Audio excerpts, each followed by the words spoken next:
Mohon izin Bapak Ibu untuk memulai acara. Assalamualaikum warahmatullahi wabarakatuh. Yang terhormat Kepala Dinas Pendidikan dan Kebudayaan Kabupaten Sukoharjo, Bapak Heru Indarjo SHM. Yang kami hormati Kepala Bidang Pembinaan SMP, Bapak Zainal Khairi SEMSI. Yang kami hormati Subkoordinator Peserta Didik Bidang Pembinaan SMP, Bapak Sri Mulyadi Eskom. Yang kami hormati Bapak Ibu Panitia dan Juri Kegiatan Lomba Mata Pelajaran Bahasa Inggris SMP, serta seluruh peserta kegiatan Lomba Mata Pelajaran Bahasa Inggris SMP Negeri dan Swasta tahun 2023. Puji dan syukur selalu kita panjatkan kehadirat Tuhan Yang Maha Esa atas karunia-Nya pada kita semua, sehingga pada hari ini masih diberikan berkah, karunia, kesehatan, kesempatan untuk dapat bertemu di Aula SMP Negeri 1 Sukoharjo dalam keadaan sehat walafiat. Bapak Ibu yang kami hormati, sebelum acara ini dimulai, izinkan kami untuk membacakan susunan acara kegiatan Lomba Mata Pelajaran Bahasa Inggris SMP Negeri Swasta tingkat Kabupaten tahun 2023 pada hari Selasa, tanggal 26 September 2023 sebagai berikut. Acara yang pertama, menyanyikan lagu Indonesia Raya. Acara yang kedua, pembacaan doa. Acara yang ketiga, laporan ketua panitia. Acara yang keempat, pengarahan Kepala Dinas Pendidikan dan Kebudayaan Kabupaten Sukoharjo yang sekaligus membuka kegiatan ini secara resmi. Dan acara yang terakhir, penutup. Bapak Ibu yang kami hormati, acara yang pertama yaitu menyanyikan lagu Indonesia Raya yang akan dipimpin oleh petugas. Untuk itu kami persilahkan. Hadirin kami mohon untuk berdiri.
Hadirin dimohon duduk kembali.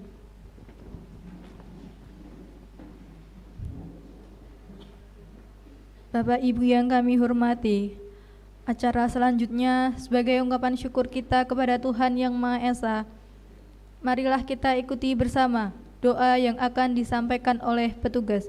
Untuk itu kami persilakan.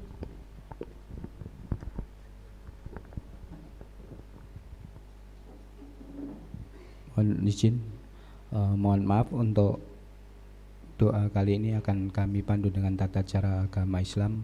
Untuk yang beragama lain dimohon untuk menyesuaikan. Assalamualaikum warahmatullahi wabarakatuh. A'udzu billahi minasyaitonir rajim. Bismillahirrahmanirrahim. Alhamdulillahirabbil alamin. Hamdan syakirin, hamdan naimin, hamdan yuafini amahu wa yukafi'u mazida. Ya Rabbana lakal hamdu kama yanbaghi li jalali wajhika wa adim sultanik.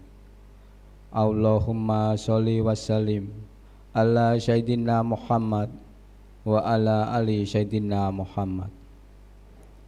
Ya Allah, ya Rahman, ya Rahim, dengan mengucapkan puji syukur kehadirat-Mu atas segala rahmat dan karunia-Mu yang telah Engkau limpahkan kepada kami. Pada pagi ini, dengan penuh semangat kami laksanakan kegiatan Lomba Mata Pelajaran Bahasa Inggris SMP Kabupaten Sukoharjo tahun 2023. Semoga Engkau memberikan barokah dan ridho-Mu dalam acara yang kami laksanakan ini. Ya Allah, ya Tuhan kami, kegiatan ini sangat besar sekali arti dan makna bagi kami. Selain menjalin silaturahmi, tentunya sebagai forum diskusi yang sangat baik dalam rangka kemajuan pendidikan, khususnya di Kabupaten Sukoharjo ini. Ya Allah, ya Tuhan kami, berikanlah kesehatan, keselamatan, dan ilmu pengetahuan kepada peserta, panitia, dan seluruh peserta yang terkait pada kegiatan ini, dan diberikan kemudahan dalam melaksanakan tugasnya. Ya Allah yang Maha Pengampun, ampunilah dosa para orang tua kami dan para pemimpin kami serta orang-orang yang mendahului kami. Allahumma arinal haqqal haqqa warzuqna tibaa wa arinal batila batila warzuqna tinaba. Rabbana atinna fid dunya hasanah wa fil akhirati hasanah wa qina adzabannar. Subhana rabbika rabbil izzati amma yasifun wa salamun ala mursalin walhamdulillahi rabbil alamin. Wassalamualaikum warahmatullahi wabarakatuh.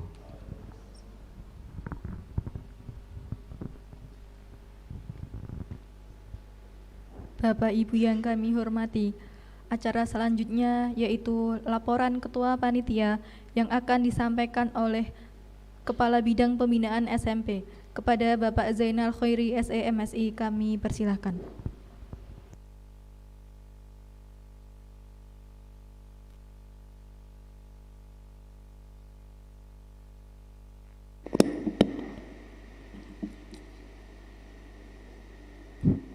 Bismillahirrahmanirrahim. Assalamualaikum warahmatullahi wabarakatuh. Yang terhormat Bapak Kepala Dinas Pendidikan dan Kebudayaan Kabupaten Sukoharjo, Bapak Heru Indarjo SHM. Yang menghormati Bapak Kepala Sekolah SMP Negeri 1 Sukoharjo. Yang kami hormati Bapak Subkoordinator Peserta Didik Bidang Pembinaan SMP. Yang kami hormati Ketua MGMP Bahasa Inggris SMP Kabupaten Sukoharjo. Yang kami hormati Koordinator MGMP Bahasa Inggris SMP Kabupaten Sukoharjo.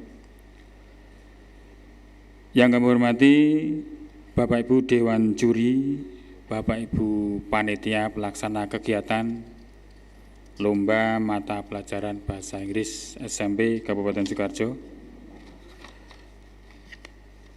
Yang saya hormati Bapak Ibu Guru Pembimbing dan Pendamping Lomba Mata Pelajaran Bahasa Inggris SMP Kabupaten Sukoharjo, serta yang berbahagia dan saya banggakan peserta lomba mata pelajaran Bahasa Inggris SMP Kabupaten Sukoharjo.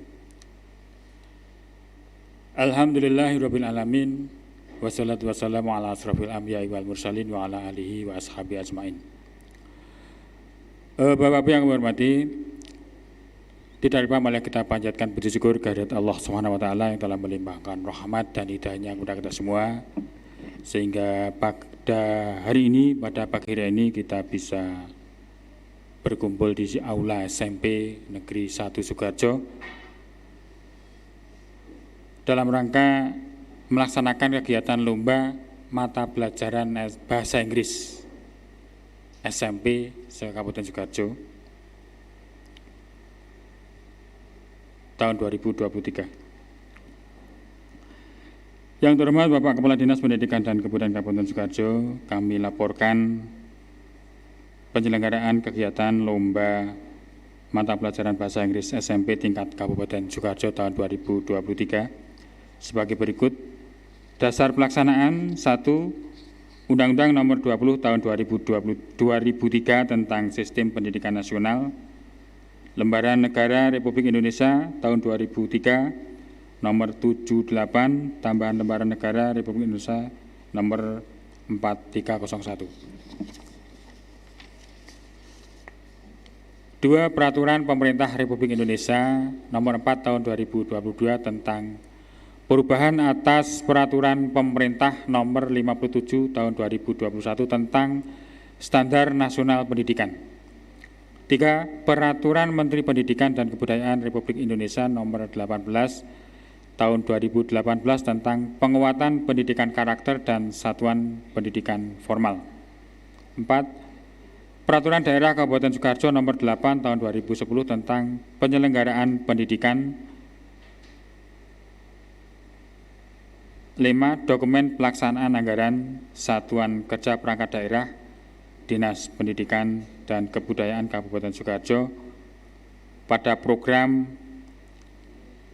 pengelolaan pendidikan, pada kegiatan pengelolaan pendidikan sekolah menengah pertama, dan pada subkegiatan pembinaan minat bakat dan kreativitas siswa. Tujuan: 1. Sebagai sarana ekspresi dan kreativitas peserta didik serta meningkatkan pengetahuan di bidang mata pelajaran Bahasa Inggris. Yang 2. Untuk meningkatkan kualitas peserta didik yang berkarakter, sehat jasmani dan rohani, serta berbudi pekerti luhur. Yang 3. Sebagai sarana menggali bakat dan potensi peserta didik tingkat SMP dalam bidang mata pelajaran Bahasa Inggris. Jenis lomba yang kita selenggarakan pada hari ini ada 2 cabang, yaitu 1. Storytelling Contest, yang 2. Speech Contest. Kemudian jumlah peserta pada penyelenggaraan lomba mata pelajaran Bahasa Inggris tahun 2023 berjumlah 132 siswa dari 66 sekolah. Jadi dari 78 sekolah SMP negeri dan swasta yang mengirimkan peserta hanya 66 sekolah. Yang terdiri dari Storytelling Contest berjumlah 63 siswa dan Speed Contest sejumlah 69 siswa. Kemudian tempat dan waktu kegiatan lomba mata pelajaran Bahasa Inggris bertempat di SMP Negeri 1 Sukoharjo, nanti dibagi dalam 2 ruang. Yang 1 cabang di sini, yang 1 cabang yang lainnya di bawah. Nanti setelah acara pembukaan kita menyesuaikan tempatnya. Dan diselenggarakan pada hari ini 1 hari, tanggal 26 September dari jam 8 nanti sampai selesai. Biasanya nanti selesainya jam berapa, nanti harap tetap mengikuti. Kemudian penghargaan kami menyediakan penghargaan untuk juara 1, 2, dan 3 berupa piagam penghargaan, trofi, dan uang pembinaan. Kemudian pembiayaan kegiatan lomba mata pelajaran bahasa Inggris SMP tingkat Kabupaten Sukoharjo tahun 2023 dibiayai dari APBD pada DPA Dinas Pendidikan dan Kebudayaan Kabupaten Sukoharjo. Bapak-Ibu yang kami hormati, demikian laporan kami sampaikan. Selanjutnya mohon Bapak Kepala Dinas Pendidikan dan Kebudayaan Kabupaten Sukoharjo pada saatnya nanti memberikan sambutan, pengarahan, dan sekaligus membuka kegiatan lomba mata pelajaran bahasa Inggris pada hari ini. Demikian, kurang lebihnya saya mohon maaf. Assalamualaikum warahmatullahi wabarakatuh.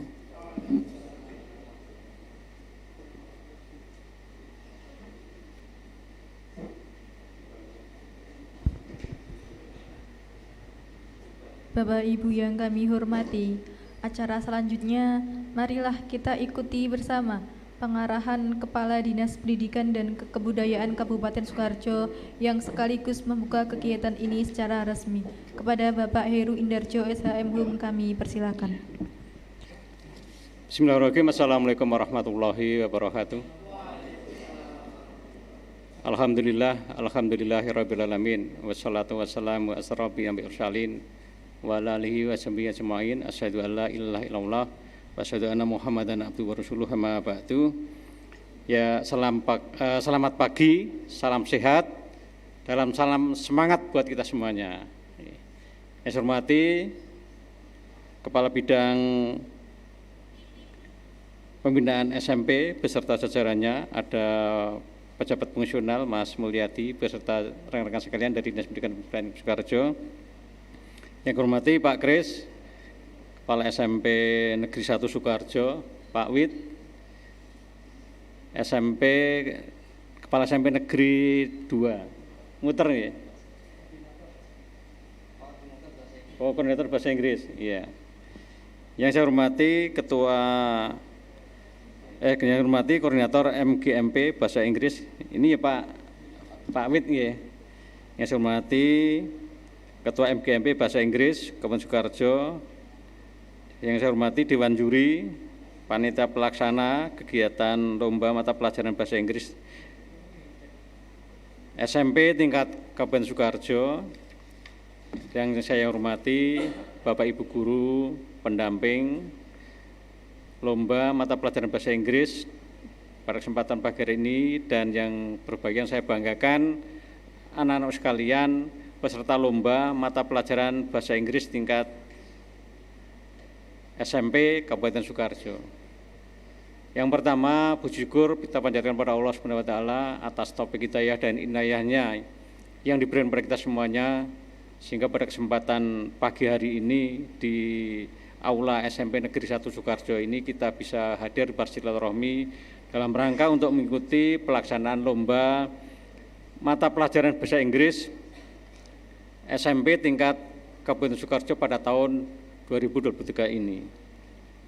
Bapak Ibu yang hormati, kami tadi terlambat 5 menit karena saya datang diajak putar-putar sama Pak Kepala SMP 1, Pak Kris, melihat yang dulu seperti apa, sekarang alhamdulillah sudah maju, dan mudah-mudahan ini ditiru oleh yang lain.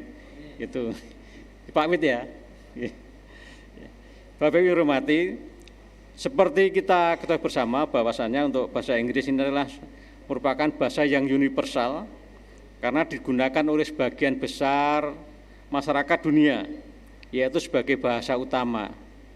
Kemudian bahasa Inggris juga merupakan salah satu bahasa internasional yang penting untuk dikuasai dan dipelajari oleh peserta didik. Hal ini terlihat jelas dalam dunia pendidikan di Indonesia, yang mana bahasa Inggris adalah salah satu pelajaran yang diajarkan kepada peserta didik mulai dari tingkat sekolah dasar sampai dengan perguruan tinggi. Terkait dengan hal tersebut, peran serta pendidikan bahasa Inggris ini sangat dibutuhkan oleh siswa-siswi kita untuk menyiapkan bekal di masa depan, baik secara tertulis maupun lisan dalam berkomunikasi.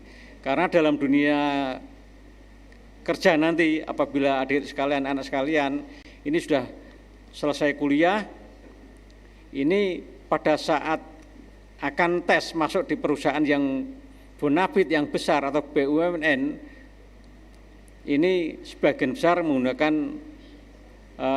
lamarnya pakai bahasa Inggris, juga wawancaranya pakai bahasa Inggris. Sehingga berbahagialah pada anak sekalian ini yang secara tidak langsung menyukai dan menyenangi bahasa Inggris. Karena sebagai dasar penjenengan pijakan di depan, seperti saya waktu di depan, ini adalah sangat penting. Sebelum saya jadi PNS tahun 88, kami di Lipo Bank itu juga sama. Masuk pertama juga bahasa Inggris. Itu yang paling momok dulu pada pencari kerja pada saat itu. Dan alhamdulillah ini anak-anak sekalian senang dengan ini. Maka dari itu kembangkanlah dan galilah potensi anak-anak sekalian. Kemudian Bapak Ibu guru pelajar bahasa Inggris jangan pelit ilmu. Karena jenengan mengajarkan satu kata bahasa Inggris itu nanti akan berguna, jenengan sampai akan insya Allah kalau meninggal husnul khotimah. Dan itu akan merupakan nilai, agama apapun akan nilai pahala panjenengan. Dan harus yakin itu, dilandasi dengan ikhlas. Ya insya Allah nanti yang akan unduh adalah kita semuanya. Dan tentunya Pak Kepala Sekolah, ini potensi yang sangat besar untuk anak didik kita, ini perlu diapresiasi. Dan ini dikembangkan ke depan, nanti hadiahnya ke depan ditambah Pak Ragurmak nyupli. Nanti meskipun untuk piagam juga penting, namun untuk pengembangan karakter ini penting juga untuk dalam bahasa Inggris ini. Karena saya di luar pendidikan Bu, karena saya selama 27 tahun ini di lapangan terus ngurusi anak-anak sing nakal, wong tua sing nakal, dan operasi malam ini setiap hari saya seperti itu 27 tahun. Sehingga saya tinggal 2 tahun ini untuk bersama penjenengan semuanya, saya dibantu untuk mengembangkan pendidikan Sukoharjo. Yang penting saling mengingatkan, saling mengisi. Kekurangan apa kami di Dinas Pendidikan harus diberitahu kepada penjenengan semuanya. Kalau saya salah, kabit saya salah, kasih saya salah, ditegur, diingatkan. Jangan takut, jangan malu, jangan pekewuh, karena untuk kita semuanya, demi anak-anak kita semuanya. Itu sehingga pada pagi hari ini momen yang sangat baik sekali untuk pengembangan, memberikan dasar kepada anak kita, yaitu untuk pengembangan bahasa Inggris. Kemudian juga perlu kami sampaikan bahwasanya untuk kegiatan ini tentunya tidak lepas dari peran berbagai pihak. Untuk itu kami berharap sekali kepada Dewan Juri, kepada penyelenggara, kita harus bersikap yang sportif. Tidak ada, karena penilaian, kadang-kadang penilaian seperti ini kan tidak terukur namun subjektif. Ini kita hilangkan semuanya. Kalau ini memang bagus, ya nanti yang tetap nomor 1. Jangan nanti cedak Pak Kris, cedak Pak Wid, nanti diberi nilai yang bagus, enggak. Ini kita harus sportif. Karena ini adalah pijakan dasar kita untuk memberikan motivasi pada anak didik kita. Bapak Ibu yang hormati, mungkin itu yang dapat kami sampaikan. Sekali lagi, ke depan nanti kami berharap Pak Zain, kalau manggil saya Bang Zain ini semua SMP nanti ikut, bisa diikutkan, nanti diinformasikan lebih awal untuk mengikuti. Karena ini ajang yang sangat baik untuk anak-anak kita semuanya. Untuk itu kami atas nama Dinas Pendidikan dan Kebudayaan Kabupaten Sukoharjo mengapresiasi dan mengucapkan terima kasih atas terselenggaranya kegiatan ini. Semoga kegiatan ini nanti berjalan dengan baik, membuat manfaat buat kita semuanya. Dengan mengucap rasa syukur kepada Allah Subhanahu wa taala, pada hari ini, Bismillahirrahmanirrahim, Lomba Mata Pelajaran Bahasa Inggris SMP tingkat Kabupaten Sukoharjo tahun 2023 saya nyatakan dimulai. Demikian yang dapat kami sampaikan. Bila Hidayah, Assalamualaikum warahmatullahi wabarakatuh.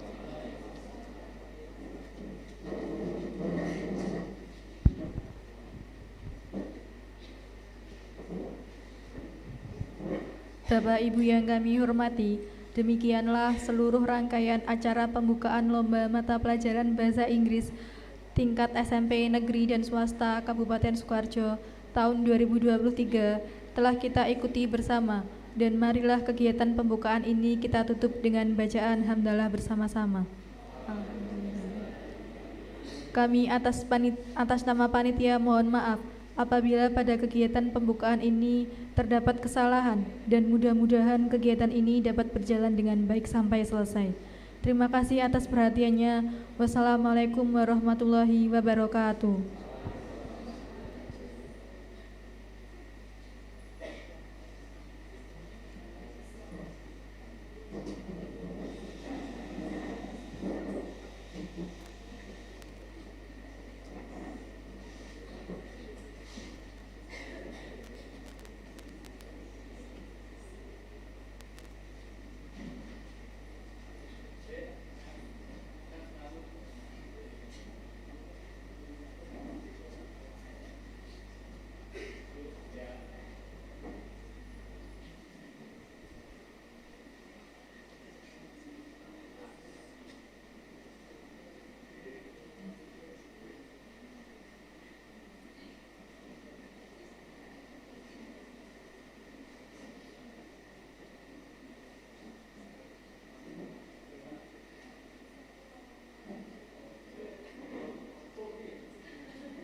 Assalamualaikum warahmatullahi wabarakatuh.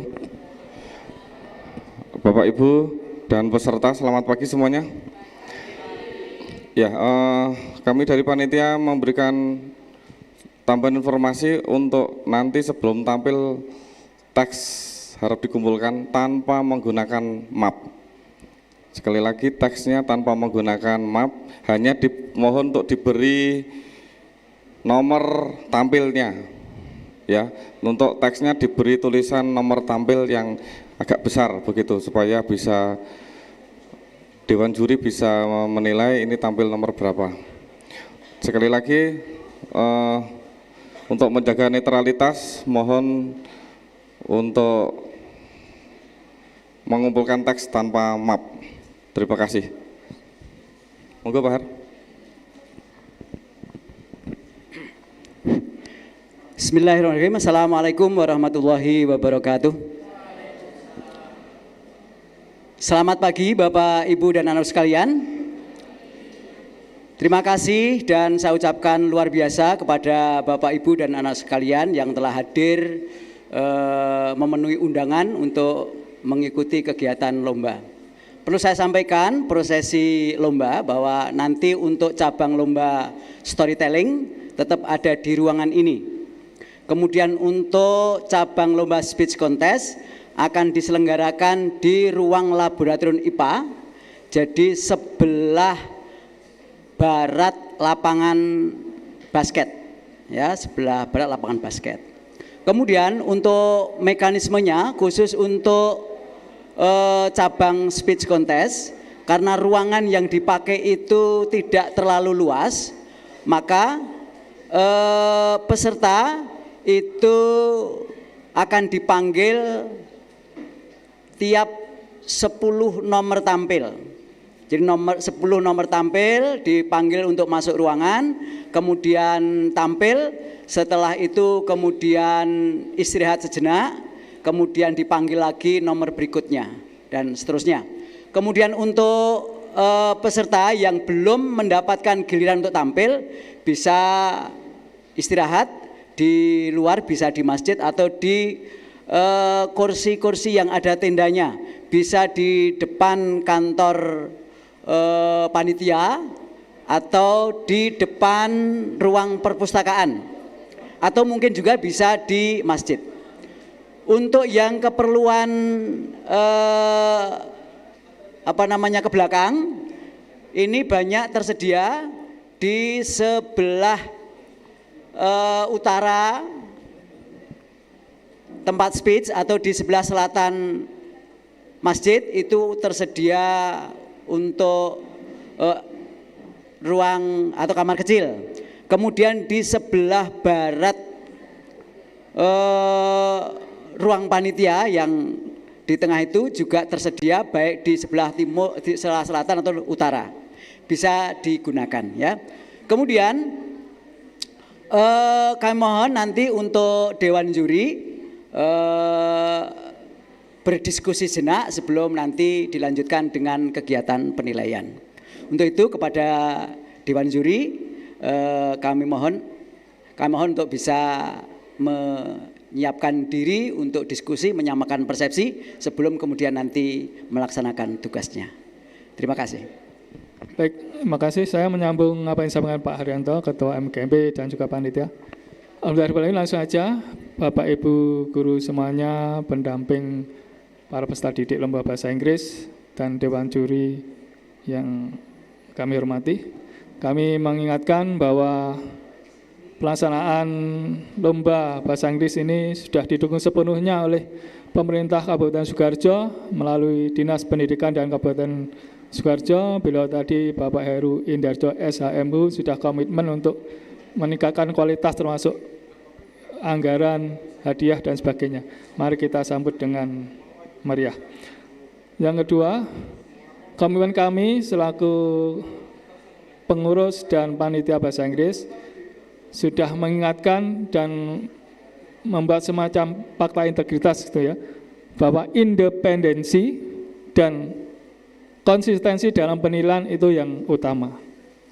Yang kedua, kami sudah berusaha untuk live streaming, jadi nanti objektivitas akan kelihatan. Nah, jadi nanti kan secara umum ini layak patut untuk juara 1, 2, 3. Nanti itu adalah komitmen kami supaya semuanya bisa sportif seperti apa yang disampaikan oleh Bapak Kepala Dinas kami. Oke, seterusnya saya nanti mohon maaf tidak bisa membahas apa sampai selesai karena ada tugas yang lain. Selamat bertugas, berjuang, sukses untuk anak-anak semua. Akhir kata, wabillahi taufiq wal hidayah. Wassalamualaikum warahmatullahi wabarakatuh. Monggo nanti dipesan oleh Bapak Ketua Panitia, para juri untuk berembuk dulu supaya ada kesamaan persepsi.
champion, go champion, go, go. Okay? Yeah. I repeat once again. Go champion, go champion, go, go. 1, 2, 3, go. Go champion, go champion, go, go, go. Okay, louder please. Louder please. Louder please. 1, 2, 3, go. Go champion, go champion, go champion, go, go. Mau sendok. Sian nih. Tetap aja Eropa. Hah? Okay, let's make some noise. Okay, 1, 2, 3, go. Go champion, go champion, go, go, go. Tampil dong. Nggak tampil kalian. Okay, just relax. Bro. Take a deep breath. How make a deep breath? How to take a deep breath? 1, 2, 3, 4, 6, 7, 8. Release.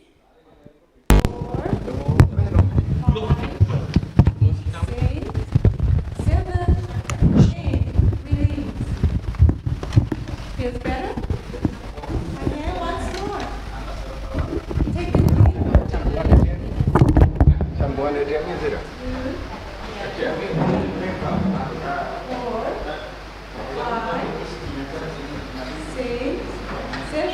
Release.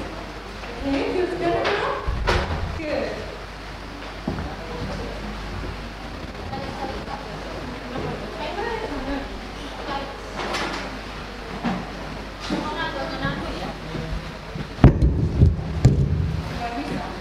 Baca ini kan nggak nyawa ini.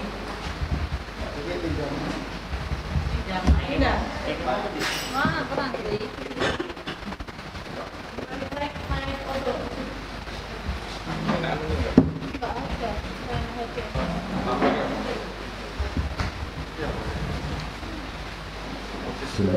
Assalamualaikum warahmatullahi wabarakatuh. Bapak Ibu guru pendamping dan adik-adik semua yang saya cintai dan saya banggakan. Yang pertama, nanti maju, nggak usah gugup, nggak usah nervous, yang tenang ya, ambil nafas dulu, baru nanti maju. Ini terutama untuk Bapak Ibu guru pendamping, ini akan saya berikan sedikit dulu tentang penilaiannya. Yang pertama, nanti penilaian yang pertama itu adalah menyampaikan cerita secara lisan dan komunikatif kepada menghadap wajah, menghadap langsung ke penonton gitu, bukan ke juri, tapi ke penonton. Dengan cara berdiri atau duduk di suatu tempat. Biasanya sudah diberi apa namanya? Nanti jalan manggil pakai ini ya apa-apa nanti belum dipakai. Jadi diharapkan tidak keluar dari garis kotak. Kalau untuk menempatkan apa namanya propertinya boleh yang ada di ini berarti nggak bisa nganggo iki wae ra iso sangat times up ngono ora apa-apa Pak. Itu nanti bobotnya antara 70 sampai 100. Jadi nanti antara bobot 70 sampai 100. Tergantung dari apakah menyampaikan, bukan memperagakan.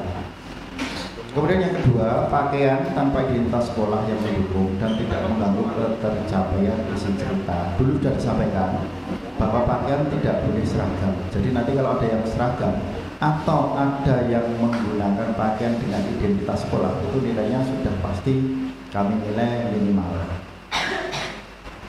Kalaupun tidak apa-apa, tapi apakah nanti mendukung isi cerita atau tidak. Tapi yang jelas dimohon untuk tidak menggunakan seragam yang ada tanda pengenal sekolah. Nilainya juga sama 70 sampai 100. Kemudian yang kedua, alat bantu yang mendukung dan tidak mengganggu ketercapaian isi cerita. Ini yang biasanya Bapak Ibu, alat bantu itu selama tidak mendukung itu tidak disebut alat bantu. Contohnya selendang, selendang itu apa alat bantu? Tidak, selama selendang itu tidak digunakan hanya sebagai perlengkap pakaian, itu tidak disebut alat bantu. Tapi kalau selendang itu digunakan untuk misalkan untuk udung, kemudian nanti waktu jadi laki-laki digunakan untuk ikat kepala atau ikat pinggang, itu termasuk sebagai alat bantu. Tapi kalau hanya sebagai pelengkap, ya misalkan selendang itu seperti yang dipakai itu selendang.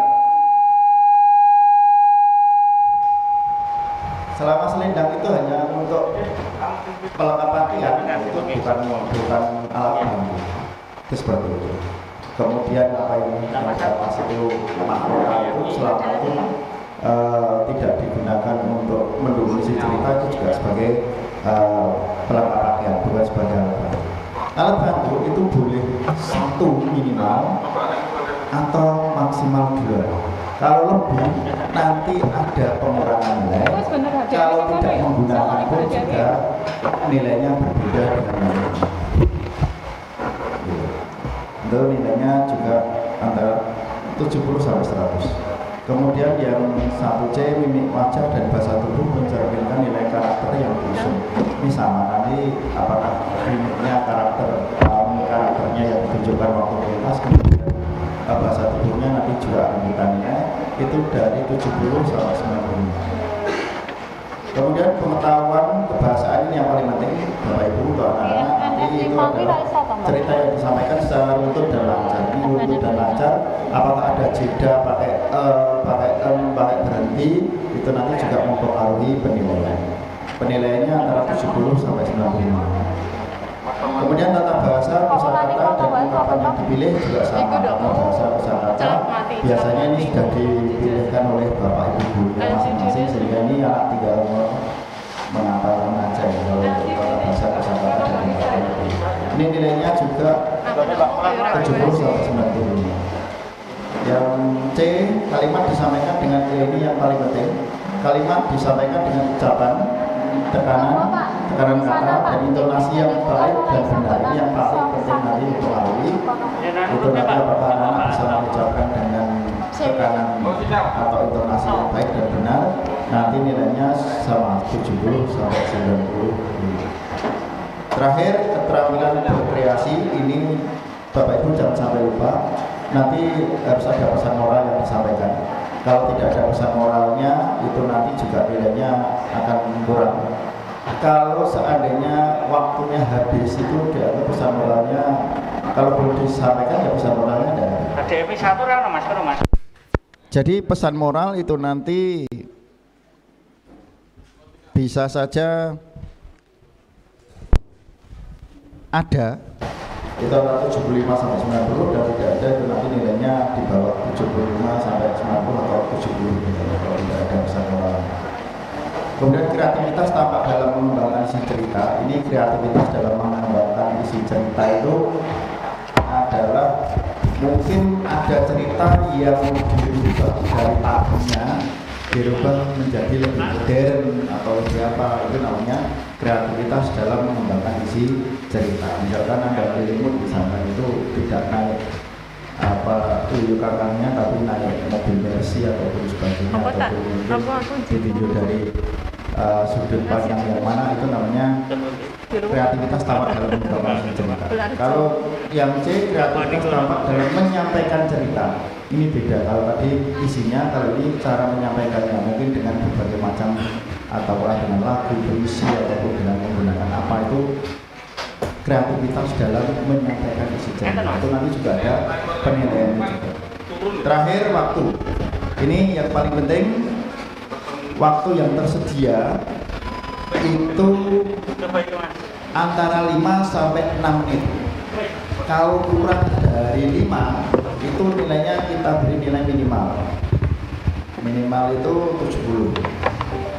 Kemudian kalau nilainya sesuai itu 80. Pokoknya kalau masuk nilai, masuk dalam ranah 5 sampai 6 dengan toleransi waktu kemarin berapa? 20 detik. 30 detik ya. Toleransi waktunya 30 Pak. 30. Oh, 30. Toleransinya 30. Toleransinya 30 detik. Jadi kalau 6 menit itu masih kurang, masih ada 30 detik untuk menyelesaikannya, apakah nanti salam penutup ataupun pesan moral yang disampaikan maupun, tapi ada waktu toleransi sekitar 30 detik untuk menutup cerita tersebut. Nah, kalau sudah 30 detik ternyata kok kurang, masih lanjut, itu nilainya kita sebut dengan overtime. Nilainya juga kurang dari 80. Jadi sekitar 75 nanti ini, bukan sekitar 75. Jadi ada 3 kategori: kurang, tepat, lebih. Apa coba itu? Jadi anak nanti kalau tidak salah di depan sana ada timernya ya, Pak Ferdi. Ya. Ya. Jadi nanti di sana ada timernya, anak bisa melihat. Kira-kira saya itu di TV itu kalau tidak salah. Di TV atau di mana? Ya ini baru diusahakan bisa di TV bisa di. Kalau di depan nanti anak-anak bisa lihat enggak? Anak-anak akhirnya ini diputar sini aja, Pak. Tidak. Nah, ya, diputar. Jadi nanti anak-anak bisa melihat kira-kira waktunya nanti masih berapa gitu. Kalau nanti kira-kira waktunya itu kurang atau waktunya kok baru 2 menit mau habis, di-improve nggak apa-apa. Jajal 3 jajan dengan waktunya bisa mencapai. Tapi kalau waktunya mau habis kok ceritanya mau masih panjang, ya mau diimprovisasi lagi seperti apa? Kita lihat seperti itu. Saya kira demikian dari saya. Silahkan untuk bersiap-siap. Nanti sesuai dengan nomor urut yang maju, saat maju nanti memberikan memberikan teksnya pada Pak Guru. Demikian dari juri. Mohon maaf jika ada kesalahan. Kami akan berusaha sebaik-baiknya, sejujurnya, konsisten dan apa adanya, tidak terpengaruh oleh hal-hal yang lain. Demikian, terima kasih. Wassalamualaikum warahmatullahi wabarakatuh. Waalaikumsalam warahmatullahi wabarakatuh. Sambungan ya.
Angel kono wae ini kan gue keluar masuk.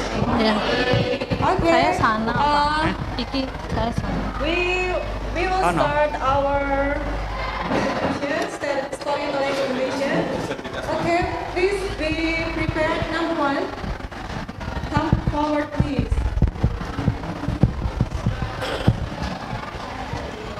Participant number 1.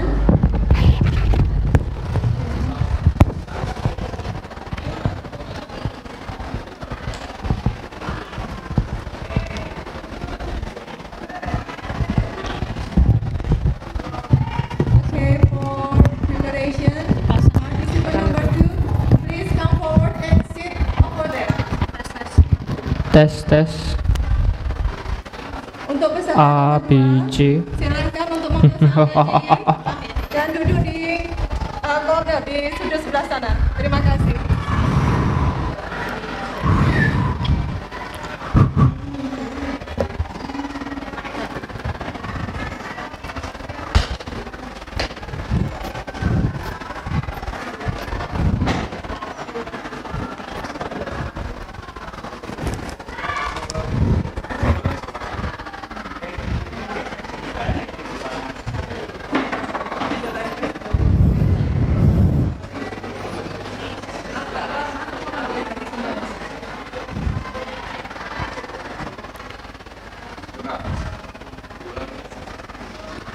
Cek.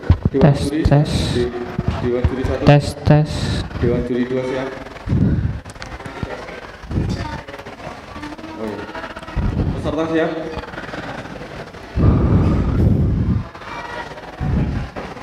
Silakan. Assalamualaikum warahmatullahi wabarakatuh. The Honorable of the Judge, the Honorable of English teacher, and all my beloved friend. Today, I will tell a story about Timon Mas. Long time ago, lived an old woman named Mbok Sirni. She lived by herself because her husband had long passed away and she had no children. Every day, she prayed so God would give her a child. One night, when she was praying, a giant passed her house and heard her pray. I can give you a child on one condition. The giant said to Mbok Sirni, you must give the child back to me when it is 6-year-old. Mbok Sirni was so happy. She did not thinking about the risk of losing a child later and agreed to take the giant offer. The giant then gave her a bunch of cucumber seeds. Plant it around your house. The giant then left without saying anything else. In the morning, Mbok Sirni planted the seeds. The seeds has grew within more days and blossomed plentifully. Not longer after that, a big golden cucumber has grew from plants. Carefully, Mbok Sirni plucked the golden cucumber and carried it home. She sliced the golden cucumber. She was very surprised to see a beautiful baby girl inside the cucumber.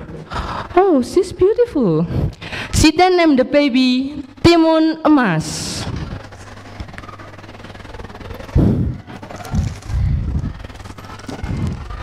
Years passed by, and Timon Mas has grown to become a lovely and beautiful little girl. She was also smart and kind, but Sirni loved her very much. But she kept thinking about the time the giant would take Timon Mas away from her. One night, Mbok Sirni had a dream in order to save Timon Mas from the giant. She had to meet the holy man who lived in Mount. In the next morning, Mbok Sirni go to Mount. The holy man then gave her 4 little bags, each one containing cucumber seeds, needle, salt, and shrimp paste. Timon Mas can use this to protect herself, said the holy man to Mbok Sirni. A few days later, a giant came to see Mbok Sirni about her promise. Mbok Sirni, where is Timon Mas? Shouted the giant.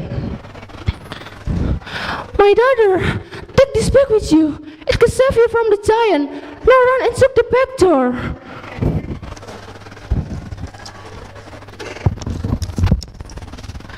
But the giant saw Timon Mas running to the woods.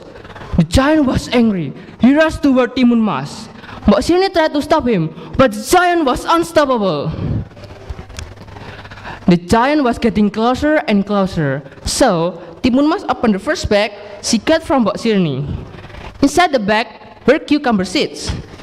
She turned the seed, and instantly they grew into a large cucumber field. But the giant ate them all and gave him more strength. As the giant was getting close, Timon Mas opened the second bag with needle inside and spilled the content behind her. The needle turned into bamboo trees, sharp and thorny. The giant body was crushed and bled. I get you, Timon Mas! Shouted the giant as he tried to get out from bamboo field. He made it and still chasing Timon Mas. Timon Mas then reached the third bag and spilled the salt inside. The ground with the salt touch turned into deep sea. The giant almost drowned and had to swim to cross the sea. After some time, he managed to get out from the water. Timon Mas saw the giant coming, so she reached for the last bag. She took the shrimp press and threw it. The shrimp press became a big swamp of boiling mud. The giant was trapped in the middle of the swamp. The mud slowly but surely drowned him. Helpless, he roared out, "Help! Help!" Then the giant almost drowned and died. Timon Mas then immediately went home. Since then, Timon Mas and Mbok Sirni lived happily ever after. That is a story of Timon Mas. The moral value of the story is, first, we must always be alert and brave toward people who have evil intention toward us. Second, every problem has a solution if we always praying and turning to God. So yeah guys, I think this enough for me. Thank you for your attention. Wassalamualaikum warahmatullahi wabarakatuh.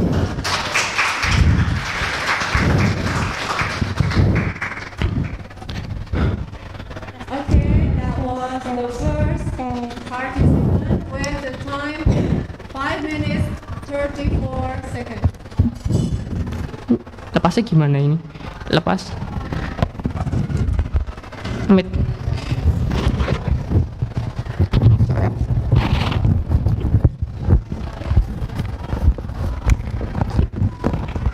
Okay, are you ready?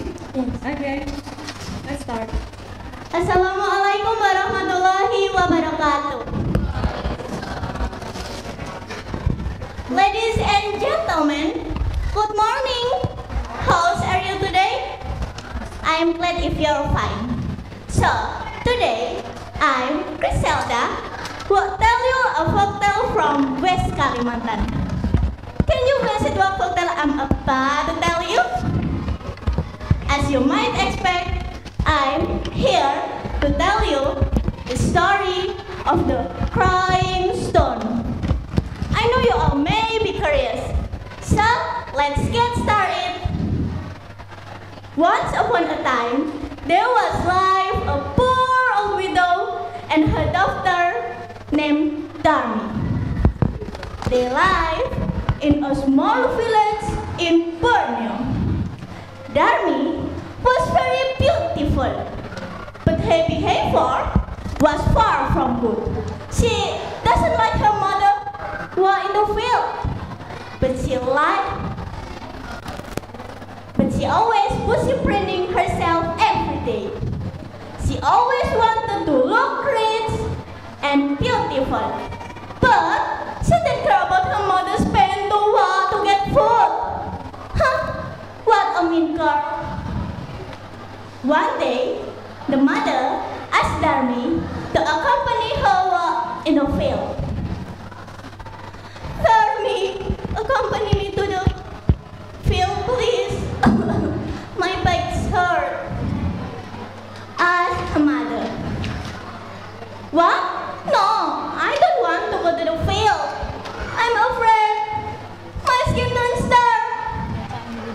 said Darmi, without looking at her mother. The mother was very sad, but she no longer surprised by this behavior of her daughter.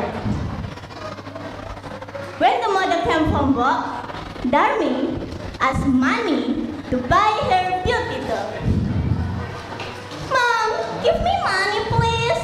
I wanna buy my beauty doll, asked Darmi. But the mother ignored it. Darmi was very annoyed and chose to print herself. So, because of the pity, the mother tried to please it. The mother asked Darmi to accompany her to buy food in the market. Darmi, accompany me to the market please. I wanna buy some food, asked the mother. Okay, I will accompany you, but provided you walk behind me, okay? Said Darmi. She assembled to walk side by side with the mother who was wrinkled and wore a dirty clothes.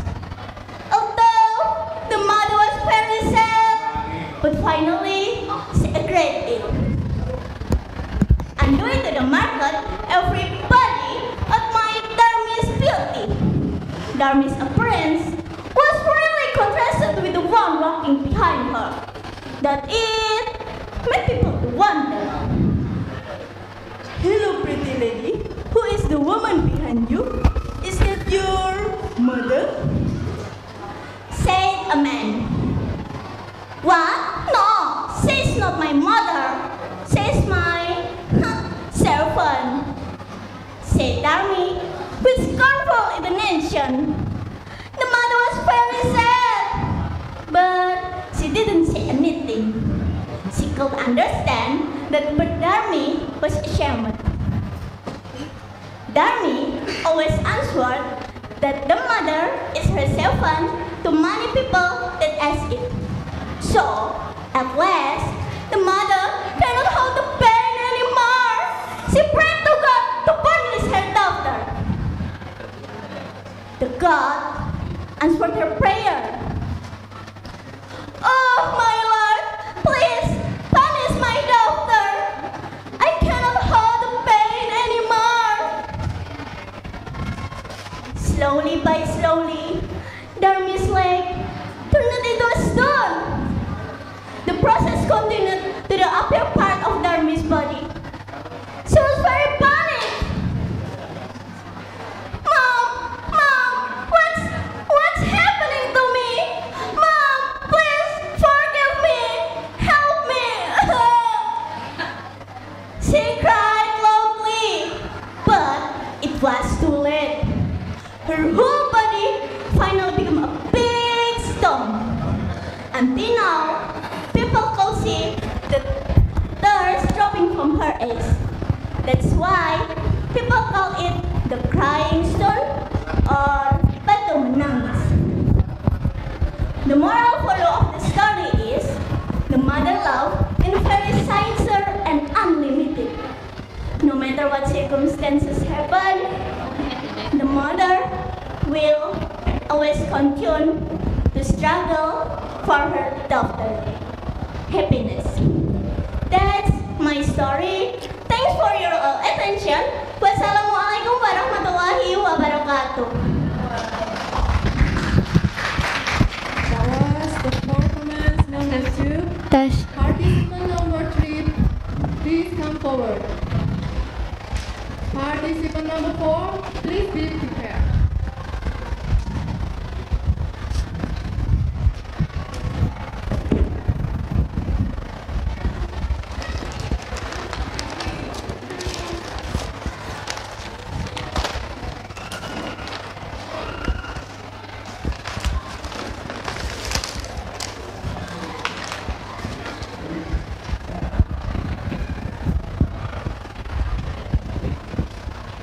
Okay, number 3. Are you ready? Okay, let's start. Assalamualaikum warahmatullahi wabarakatuh. Hi, good morning all. Your Excellencies, the committee, and juries, dear my friends who participate the storytelling contest. Before beginning my story, I want to ask you something. Do you live in Sukoharjo? One of the area in Sukoharjo is Mayang. It is located in Kecamatan Gata. Have you gone there? My story is about two places in Sukoharjo called Mayang and Pabelan. But the story is not about the place. It is about people. So, this is a romantic story between two people during the reign of the Pajang Sultanate. Have you ever heard or read the story? Never? Poor you. Okay, let me tell you this amazing story entitled The Legend of Raden Pabelan. Listen to me, please. Long time ago, Tumenggung Mayang had a son who was handsome but stubborn, named Raden Pabelan. He had an unusual habit that was teasing married women. Raden Pabelan's behavior made his father dizzy. It was because this boy didn't want to get married and just liked to have fun. He likes clubbing from cafe to cafe and coming home early in the morning. All the time he didn't want to work. Instead, he only played Free Fire and Mobile Legends games in his cellular phone. Well, friends, is there anyone here who likes playing Free Fire and Mobile Legends? Let's stop it. We better do something useful. Back to the story. Tumenggung then thought to himself how Raden Pabelan could change his character. Finally, Tumenggung Mayang called Raden Pabelan.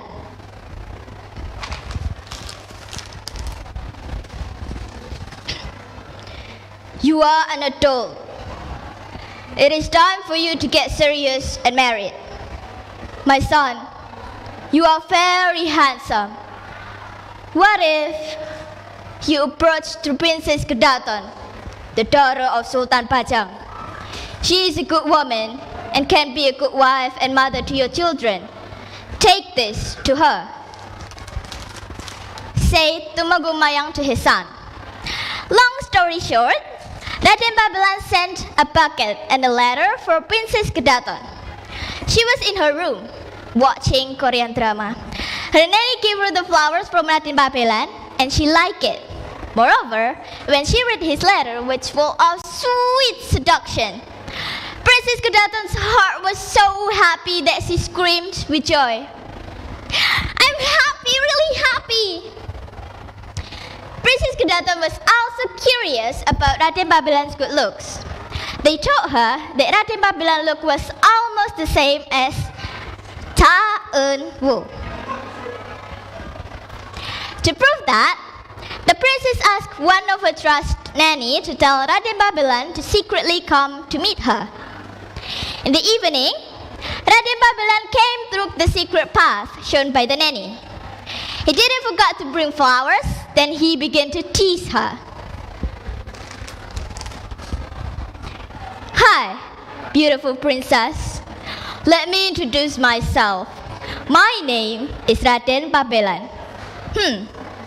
You must be Princess Kedaton, right? Yes, Raden. What can I help you? I brought this beautiful flower for you. The beauty of this flower is inferior to your beauty, O princess. Raden Pabelan tried to hold the hand of the princess. What are you doing? Don't touch me. We are not legally husband and wife. Go away, Raden. The nannies were suspicious and tried to pick at them. Seeing that, the other nanny reported this to Sultan because they thought Raden Pabelan had done something impolite to the princess. The Sultan was very furious and ordered the Pajang's Panglima to go along with several soldiers to surround Raden Pabelan, who was in Princess Kedaton's room. It turned out that he had succeeded. They came out and the two of them hugged each other intimately. The Pajang's Panglima pursued Raden Pabelan that the Sultan had already known about this event and would make them married. Hearing that, Raden Pabelan wanted to let her go and come out. What happened next, friends? Can you guess it? As soon as he came out, Raden Pabelan was immediately arrested. This handsome man was slaughtered by warriors. The soldier drew a sword and immediately killed Raden Pabelan. The blood was everywhere. He died. Then his body was dumped in the Lava River, Pajang at that time. The result of Raden Pabelan's action also dragged his father. Sultan Pajang blamed Tumenggung Mayang and ordered his arrest and exile to Semarang. Well, friends, do you know what can we learn from the story? Yes, you're right. Tightly keep your family honor. Whatever you do as a child of your family will impact your family. As the Javanese quote said, anak pola, bobo keprada. Hopefully, the story can entertain and give good impact to you. I'm Joysita. Thank you. Wassalamualaikum warahmatullahi wabarakatuh. That was the performance number 3 with time 6 minutes 21 seconds. Okay, please come forward. Number 4. Number 5, please be prepared.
Didn't wait long to boil the egg, and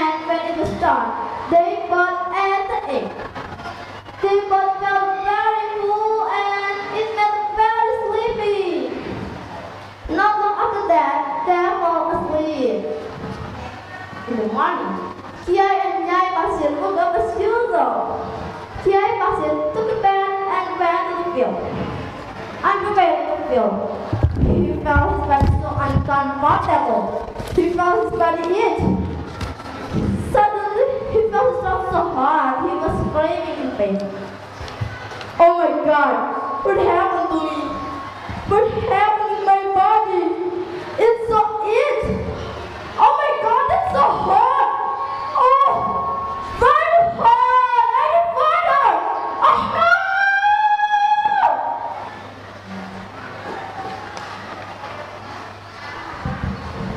He was so shocked.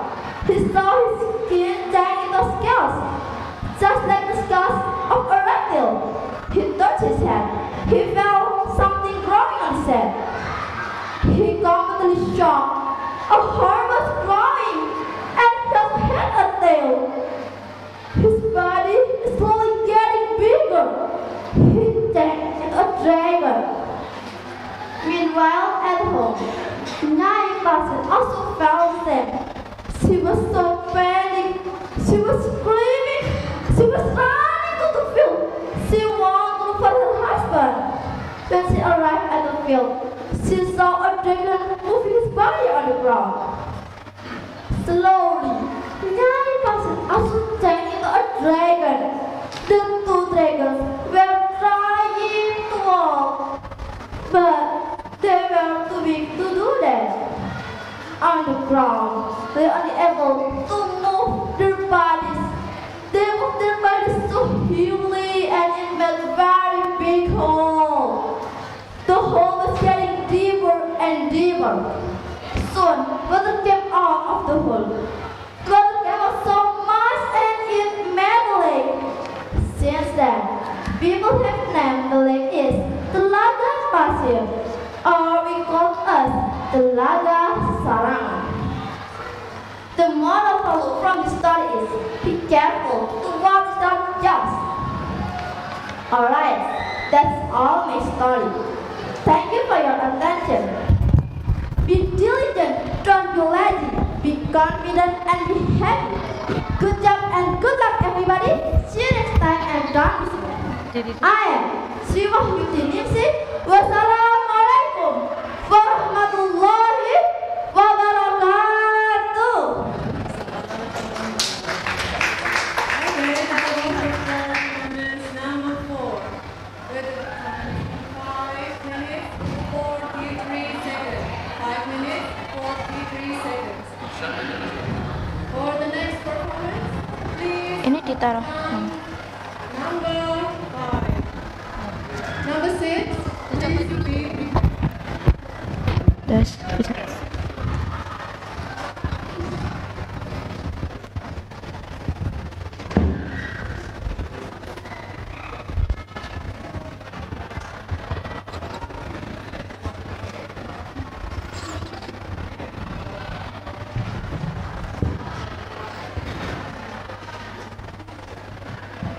Okay. Round number 5. Are you ready?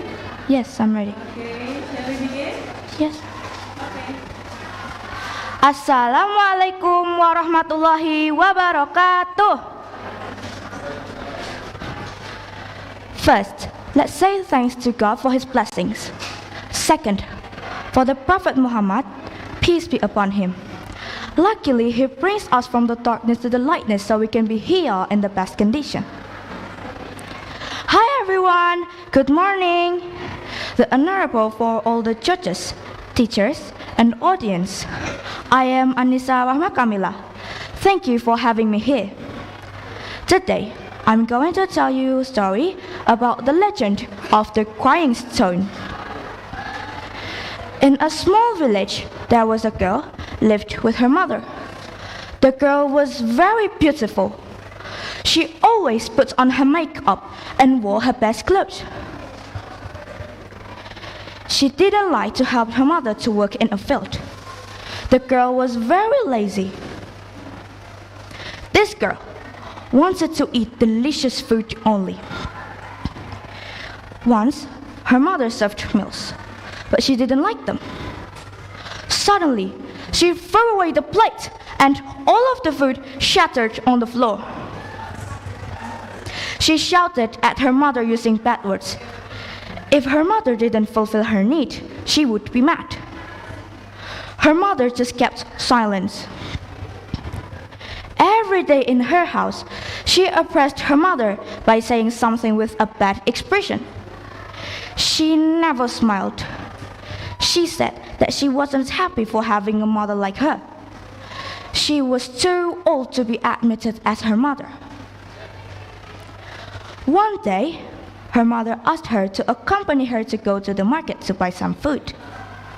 At first, the girl refused. But her mother persuaded her by saying they were going to buy new clothes.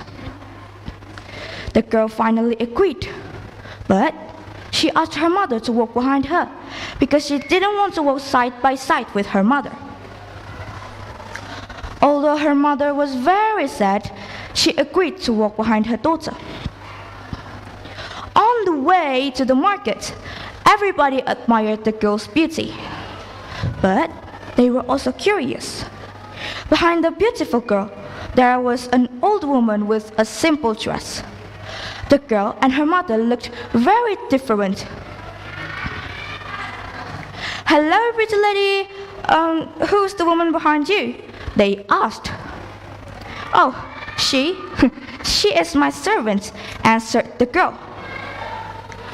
Her mother was very sad to hear that, but she didn't say anything. The girl and her mother met all the people. "Hello, beauty. Who's the woman behind you?" they asked again. Again, the girl answered that her mother was her servant. This girl always said that her mother was her servant every time they met all the people. At last, her mother could not hold the pain anymore. She prayed to God to punish her daughter. Slowly, the girl's leg turned into a stone. The process continued to the upper parts of the girl's body. The girl was very panicky. "Mother, please forgive me," she cried and asked her mother to forgive her. But it was too late. Her whole body finally became a big stone. Until now, people could still see tears falling down from the stone. People then called it the crying stone, or in Bahasa, it means batu menangis. Well, everyone, in this story, we can conclude that as children, we must obey and respect our parents. Well, maybe our parents look old and not attractive anymore, but we must think so many times if we want to hurt them. Our parents raised us well until this stage. We must think if we want to say something. If our parents are hurt by us, every word they say happens in real life. So, mind your words. As Indonesian, we must be polite all the time, especially to our parents. This is the end of my story. Thank you for your nice attention. I hope you all enjoy it. See you. Wassalamualaikum warahmatullahi wabarakatuh.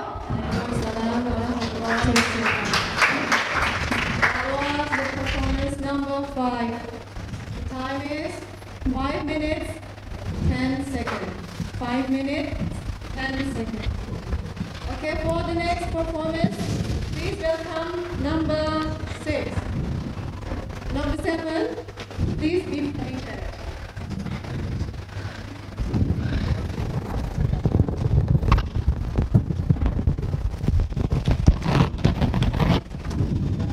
Hello.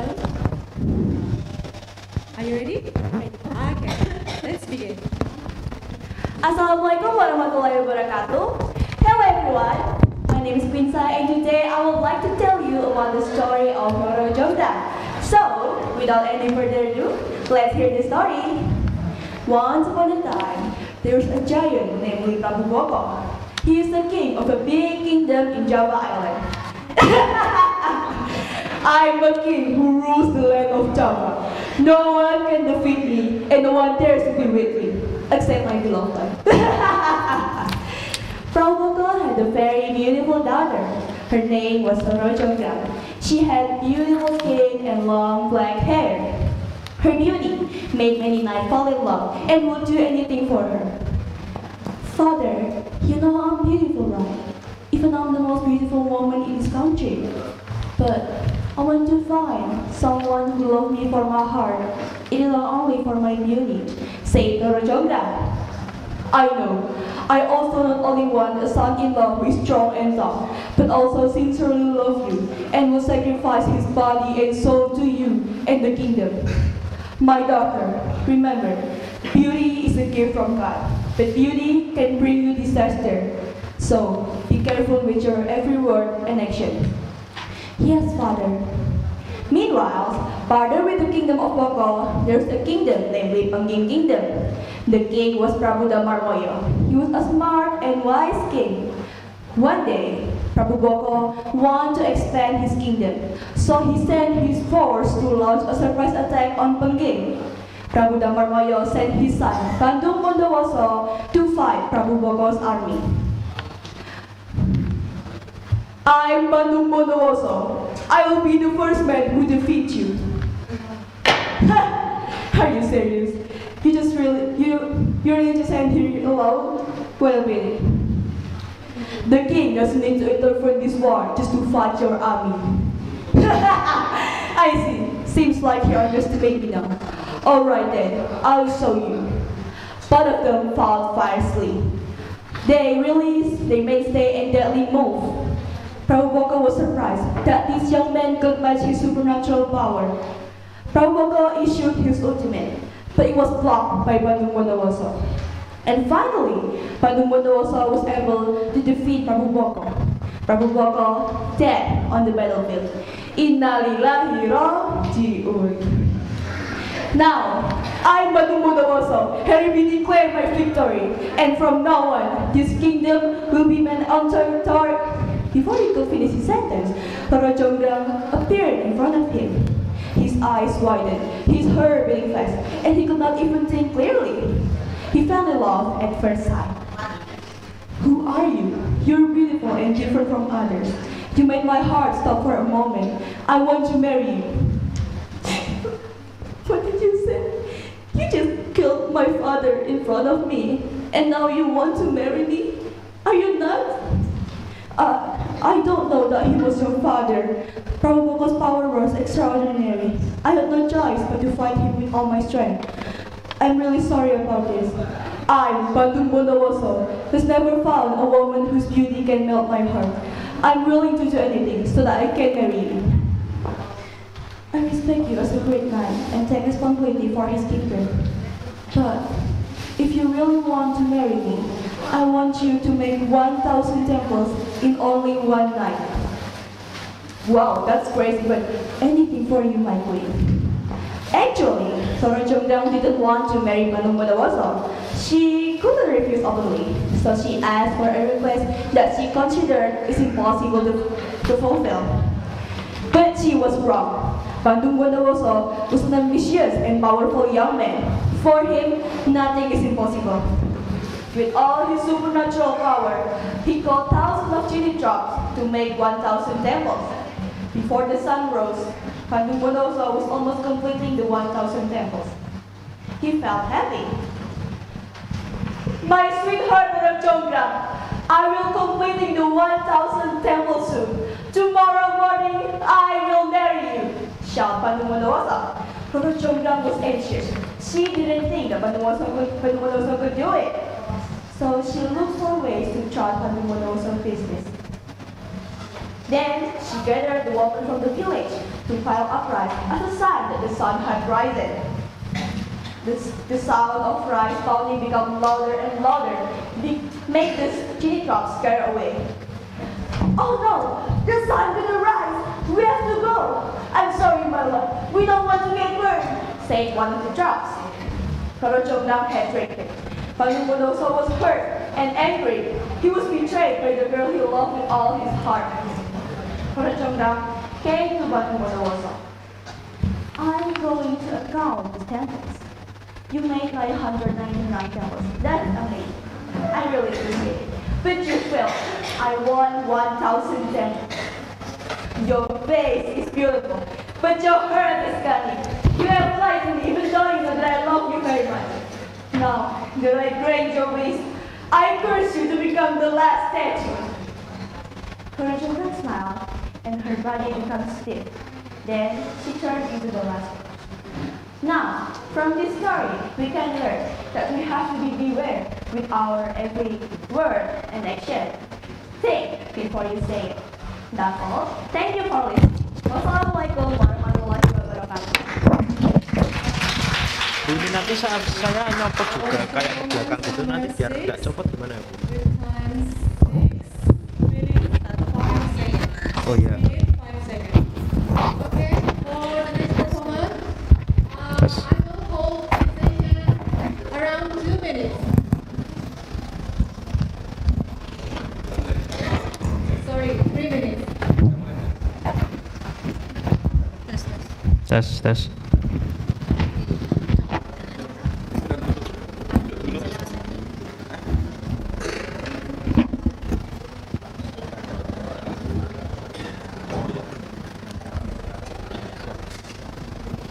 Bentar ya. Ya. Coba.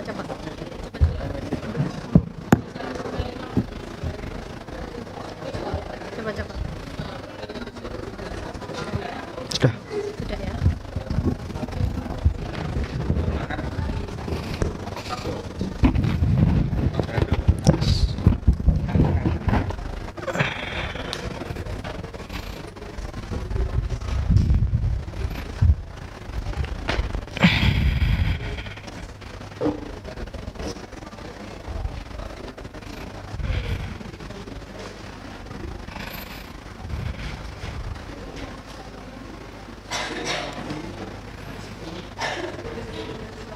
Oh ya.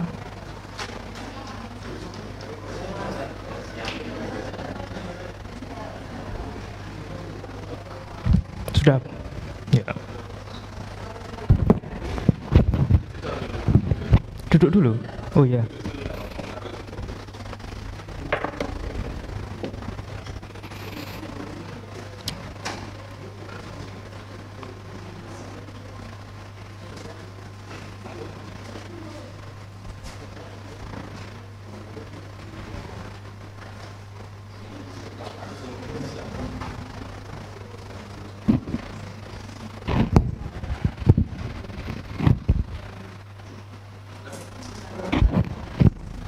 Sudah Pak. Oh iya. Judges, are you ready? Participants number 7. Yes. Okay, let's begin. Hi everybody. How are you today? Well, I hope all of you are in a good condition. In this good occasion, I want to tell you a story with the title, The Boy Who Cried Wolf. Oh! I'm sure most of you have heard about this story. But before that, let me say good morning to the honorable judges, teachers, and my friends. It is such an honor for me, Abivira, to be standing here in front of all of you.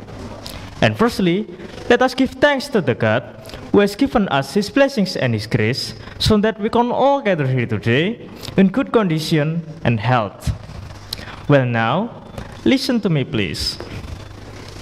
Once upon a time, there lived a shepherd boy who would take his flock of sheep for grazing grass by the hillside near his village every day. The hill area was known to have a wolf in its woods, who was infamous for attacking the sheep grazing there. The villagers of that area were aware of the wolf's menace and were always ready to come to anyone's aid who called out for help. The shepherd boy was aware of the helping nature of the villagers residing nearby. One fine day, the shepherd boy was getting bored as he wandered around the hillside watching his sheep grazing grass. I'm very bored. What should I do? Then an idea struck his mind. He found a way to kill his boredom. So, to amuse himself, he cried out loudly, "Wolf! Wolf! Help me! The wolf is chasing my sheep!" Hearing this, the ever-vigilant villagers rushed to the hillside to help the boy drive the wolf away. But when they arrived, they found that there was no wolf nearby. Seeing the crowd, the boy had a hearty laugh at the sight of their angry faces. Annoyed at his act, the villagers told him not to unnecessarily call out for help for when there is no wolf around. Having said that, they went back down the hill. The shepherd boy was laughing with joy.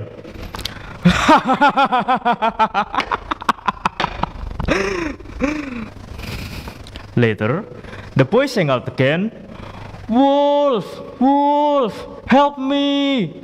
The wolf is attacking my sheep!" To his naughty delight, he watched the villagers run up the hill to help him drive the wolf away. They were naturally upset when he laughed at them for fooling them the second time in a row. One of the villagers, in anger, told the shepherd not to raise a false alarm if there is no wolf around. He said, "Save your frightened song for when there is really something wrong. Don't cry wolf when there is no wolf." Then the villagers went grumbling back down the hillside. Later during the day, the shepherd saw a real wolf and he thought to himself, "Oh my God, there's a real wolf. I need to get help. Quick, what should I do? Wolf! Wolf! Help me! Help me please! Wolf! The wolf is attacking my sheep!" However, this time the villagers assumed that the shepherd boy was unnecessarily raising a false alarm about the wolf for his own amusement. They did not react to his cry for help and thought that he was playing a prank on them this time too. Towards the evening, everyone wondered when the shepherd boy had not returned with his flock of sheep. They went up the hill to find him. To their dismay, they found him crying and they asked him the reason why he was upset. The shepherd boy replied while sobbing, "I already cried for help. Wolf, wolf, the wolf is attacking my sheep, but nobody turned up to help me drive the wolf away."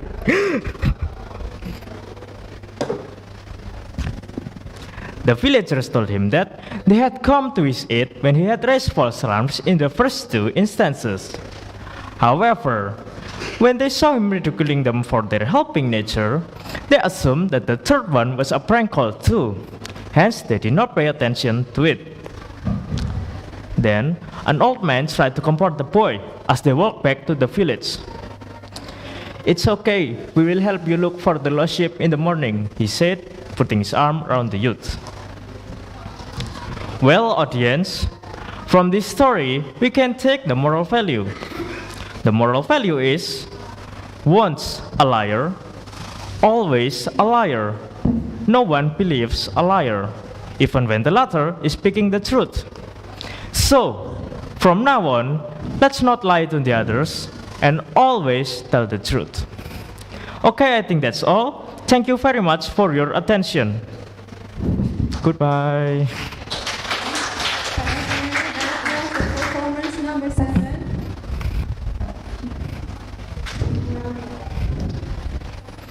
With the time 5 minutes 42 seconds.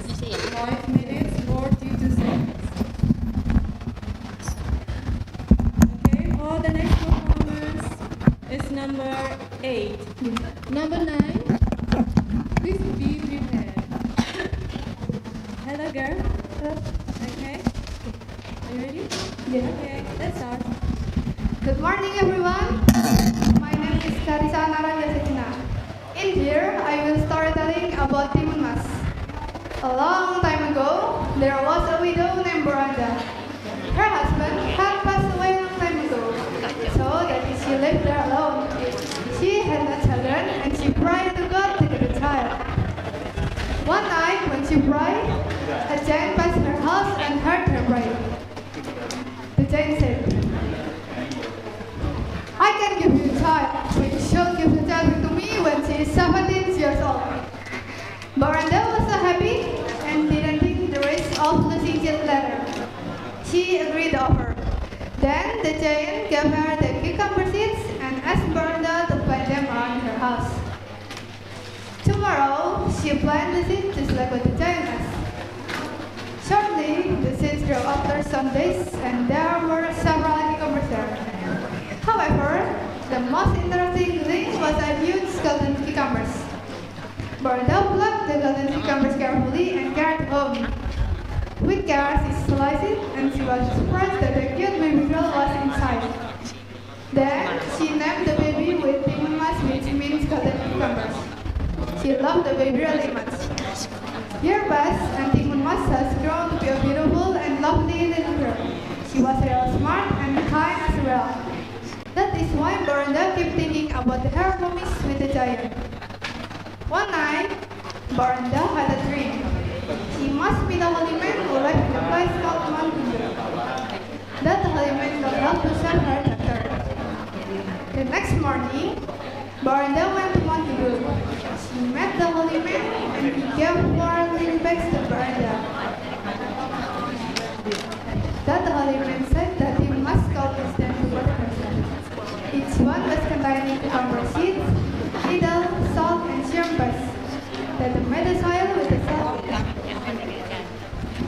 That holy man said that at home, Miranda then said about her promise with the giant and to her doctor, and about the bag given by the holy man.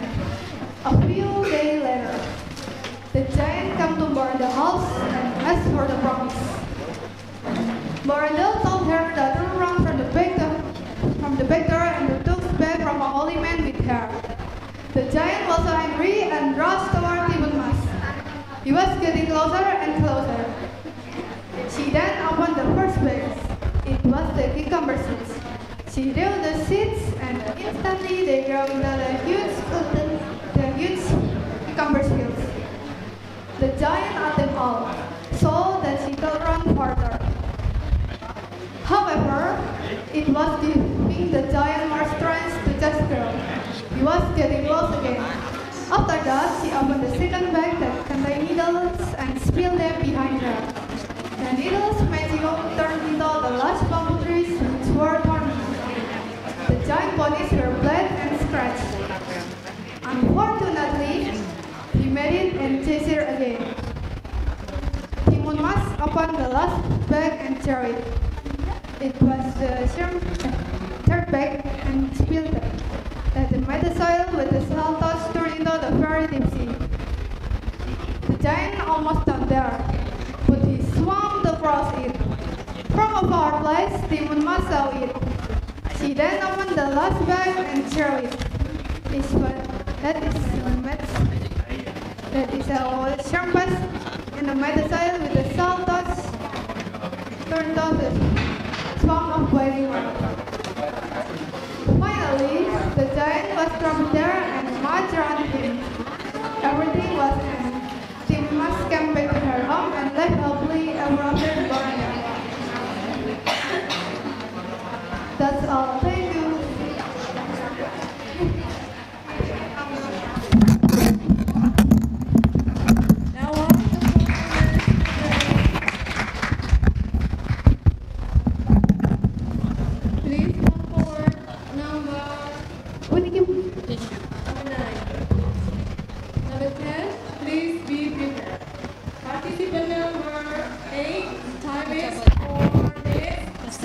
Test.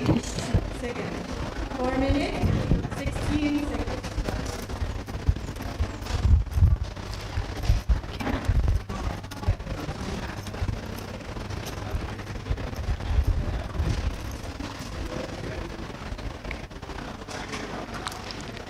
Okay. Are you ready? Ready. Okay. Hello everyone! Can you imagine that this fish could turn into beautiful woman like me? Just kidding, guys. Assalamualaikum warahmatullahi wabarakatuh. My name is Sylvia. Today, I'm gonna tell you guys a legend of Toba Lake. Happy watching! Once upon a time, in North Sumatra, lived a farmer whose name was Toba. He lived alone in a hut by the small forest. One day, he went to a river and fished there. He was surprised because he got a big fish. He went home and put the fish in the kitchen. But he was shocked because the fish has lost. He saw a gold coin and a beautiful girl who was sitting in his room. Toba was speechless, then asked her, Who are you? Why suddenly you are in my house? Pardon me, surprise you, Mr. Toba. I was the fish that you caught in the river. I want to thank you and will be your servant. Were you the fish? Yes, I was the fish. Okay, you can live here and work for me. The beautiful girls lived in Toba's house. Toba fell in love with her and they got married. So as long as I live, I love you. Will heaven hold you? You look so beautiful in white. And from now to my very last breath, this day I'll cherish. You look so beautiful in white. The girl married with Toba on one condition: he never tell anybody about her past. Toba agreed to the condition. Several months later, Toba's wife delivered to a baby boy. Toba named him Samosir. Samosir was a lazy boy. When his father worked, Samosir just slept, and slept. When he was awake, he talked a lot and ate a lot. One day, his mother asked him to bring the food. Sam, wake up! Bring the food for your father. He must be hungry now. But Mom, I am tired. Good now, your father needs the food. Samosir went to the farm, but he stopped somewhere and ate the food. It was afternoon when he got to the farm. His father was so angry because his son had eaten the food. He said, You are stupid, lazy boy! You are son of the fish! Samosir was hurt. He went home and told his mother about his father's words. Samosir's mother was hurt. Oh, Toba, you break your promise. I cannot live with you anymore. Samosir, go to the hill, find the tree and climb it. Why, Mom? What will happen? Just do it. Goodbye. After she said that, suddenly the weather changed. The rain poured heavily. The area was flooded. It became a big lake. Toba was very sad. My wife! My son! I'm sorry, don't leave me. I want you here with me. I know that your love is gone. I can't breathe, I'm sorry. I know this isn't easy. Don't tell me that your love is gone. That your love is gone. Meanwhile, Toba's wife disappeared. Until now, people in Sumatra believe that the lake, the whole body of Toba, and the island, the whole body of Samosir. Okay, and the moral value of the story is: 1. If you have a promise, do not ever break it. 2. we must be forgiving people. That's all from me. Thank you for listening. See you. Wassalamualaikum warahmatullahi wabarakatuh. Waalaikumsalam. Okay, that was performance number 9. With time 5 minutes 22 seconds. Now, please welcome number 10. Number 11, please be prepared.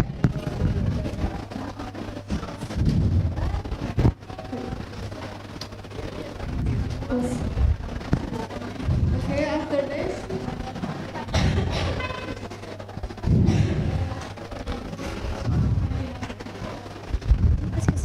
Saya. Ya, memang tidak bisa di sini. Udah ini minta ditemenin. Enggak boleh. Sana tak pulang. Karena nanti tahu SMP mana. Ngapunten, ngapunten. Okay, after this, after number 10 performance, we take a break for a while, about 2 minutes. Okay. Number 10, are you ready? Okay. Let's start.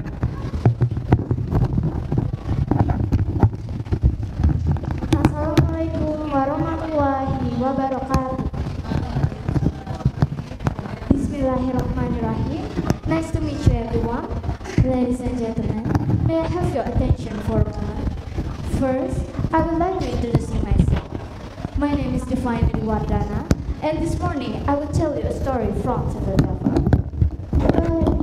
I have a question for you guys. Have you ever heard the story about Timon Mas? If you haven't, I will tell you a story that called Timon Mas. Because in my opinion, this story is the one of the best story I have ever heard. So, ladies and gentlemen, I suggest you to listen to this story.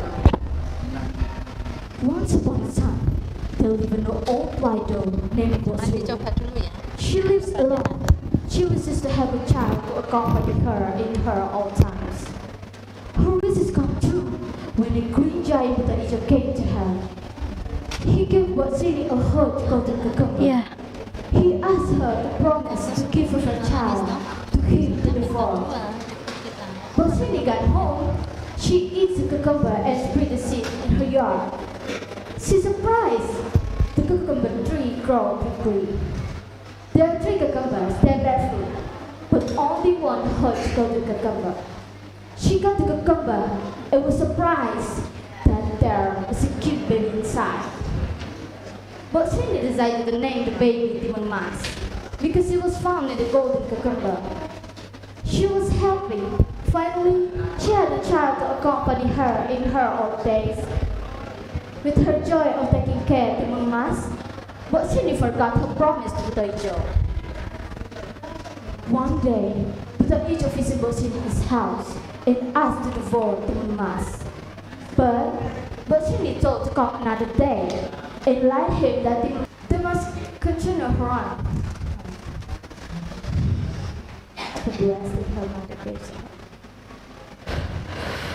Then, Botsini told her daughter to run away from their home. She packed the magic cucumber seed, needles, and salt in her bag, which she got from a local religious leader. On the next day, the Mas could continue her on from a Butoijo. Then, the Mas threw the magic cucumber seed. It grew so fast and tied to Butoijo. So, the Mas continued her on. On the next day, Butoijo could get away from the triangles. Then, the Mas threw the necklace with Jericho turned into bamboo forest when it touched the ground. However, Butoijo could get away from the triangles. It injured his feet. Then, the Mas spread the salt behind her back. Suddenly, a seed appeared behind her and drowned the evil giant. Unfortunately, the giant could swim well and threw after her again. Then, Timon Mas run and run again. Timon Mas opened the last thing her mother gave to her. The shrimp turned Timon into boiling volcanic mood and drowned him. She was so happy, finally managing to get away from the angel. Then, Timon Mas were so happy. They go home. Then, she wanted to hurriedly went back to her home and hugged the mother house. And then, they lived happily signed till the rest of their life. So, the moral flow from the story entitled Timon Mas is to always believe that every problem has solution and always be a hard worker. So, that's the story I brought today. Thank you for attention. Wassalamualaikum warahmatullahi wabarakatuh.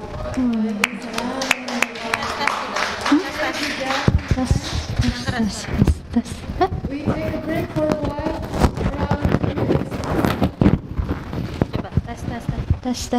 Tes. Okay, the time for number 10 Oh, itu sih. is 4 minutes 25 seconds. 4 minutes 25 seconds. Itu.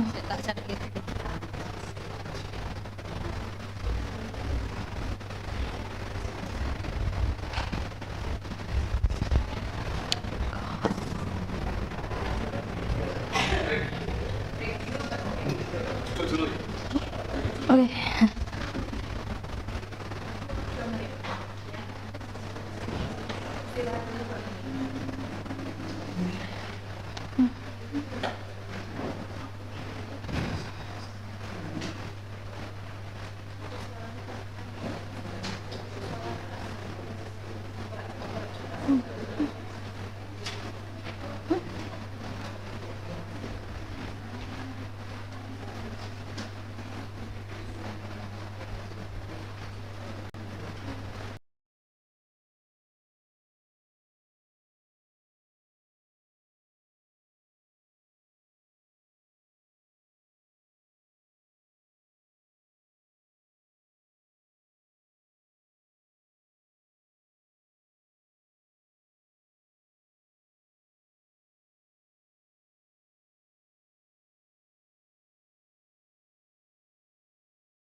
The judges can mention.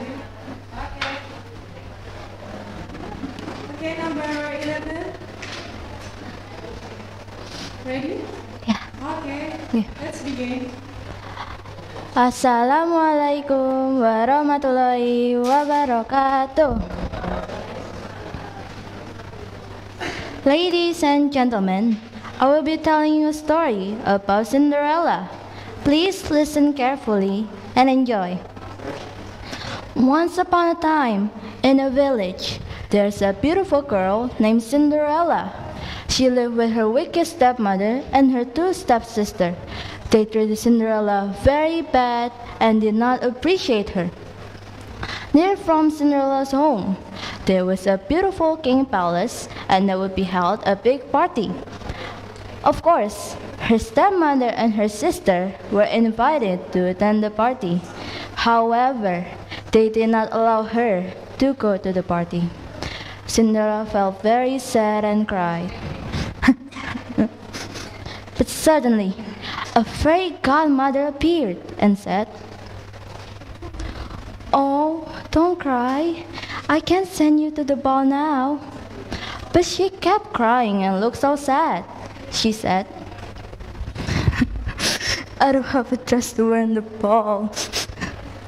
Well, of course, the fairy godmother will not be worried, and she waved the wand to transform Cinderella's old clothes into the new dress, which was very beautiful.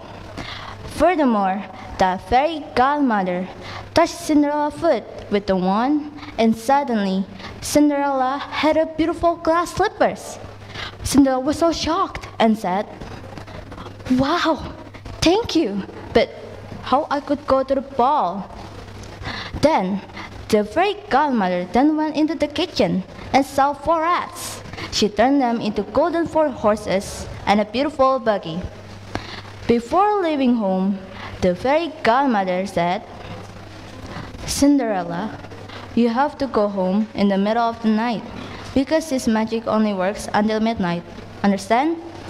Cinderella said yes, then she left. When Cinderella entered the palace, everyone was stunned by her beautiful face. In fact, no one even recognized her, because she was so different. Cinderella was so pretty with the dress and the glass slipper.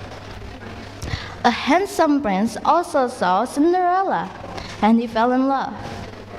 The prince met Cinderella and asked, "Do you want to dance?" And Cinderella said, "Yes, I want to dance with you." The prince and Cinderella danced during the night, and she was so happy at that night.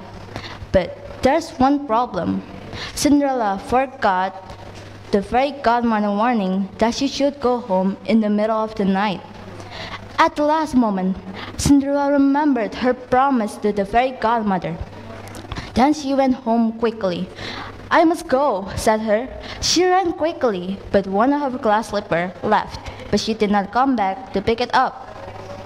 Cinderella arrived home a few minutes later, and the clock struck into 12. The golden horses and the beautiful buggy back into the previous shape, and she did not wear the beautiful dress and the glass slipper anymore. After that, her stepmother and her sister came home and talked about the woman who danced with the prince. They were very curious about the woman, the identity of the woman who suddenly appeared. Meanwhile, in the castle, Prince kept thinking about Cinderella, and he wanted to find out the identity of the girl, but he even did not know her name. He has only found the glass slipper. He said, "I will find her, and I will marry the woman who would match with the size of this slipper." In the next day, the prince and his bodyguards went to all the existing homes.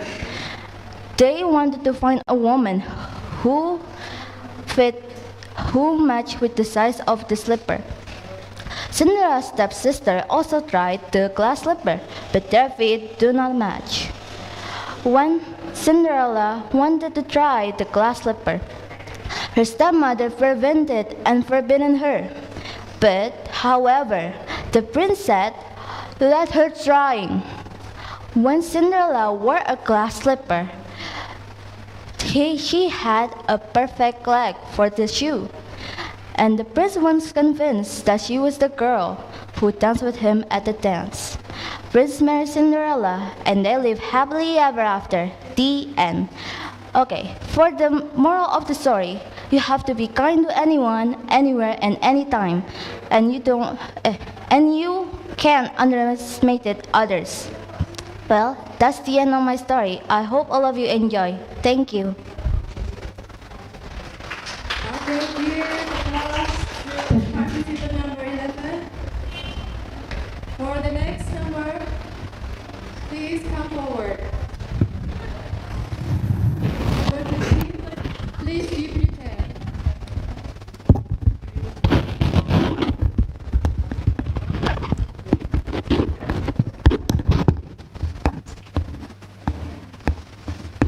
Okay, girls, ready? Okay.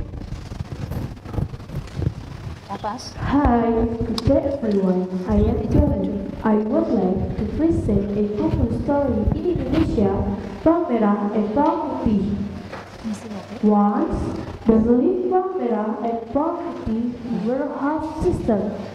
Bawang Merah is a lazy, greedy girl spoiled by her mother, while Bawang Putih is obedient, diligent, and does all the chores without complaint. One day in the river, Bawang Putih lost her scarf, and Uncle took it. The Uncle said, "I will return this scarf, but you have to cook and clean for me." Bawang Putih agreed and did what they were told. And Uncle gave back the scarf to Bawang Putih, and she gave Bawang Putih one of her pockets.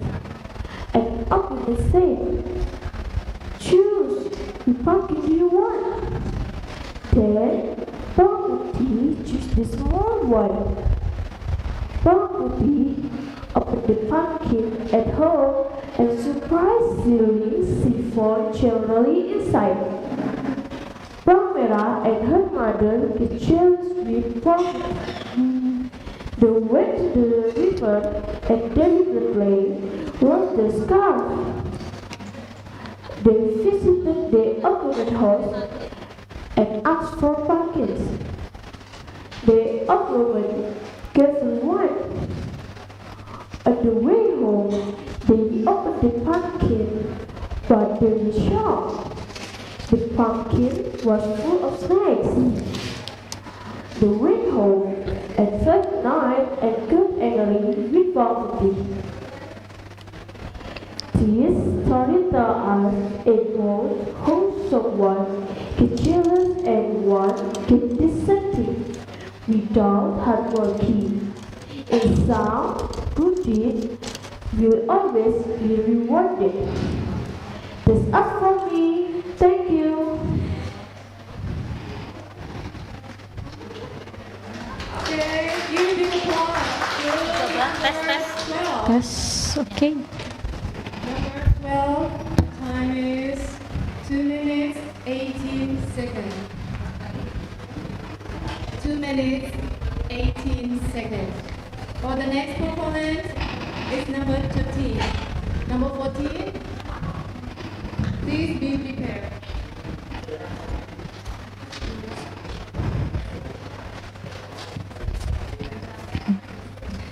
Are you ready? Ready. Let's go.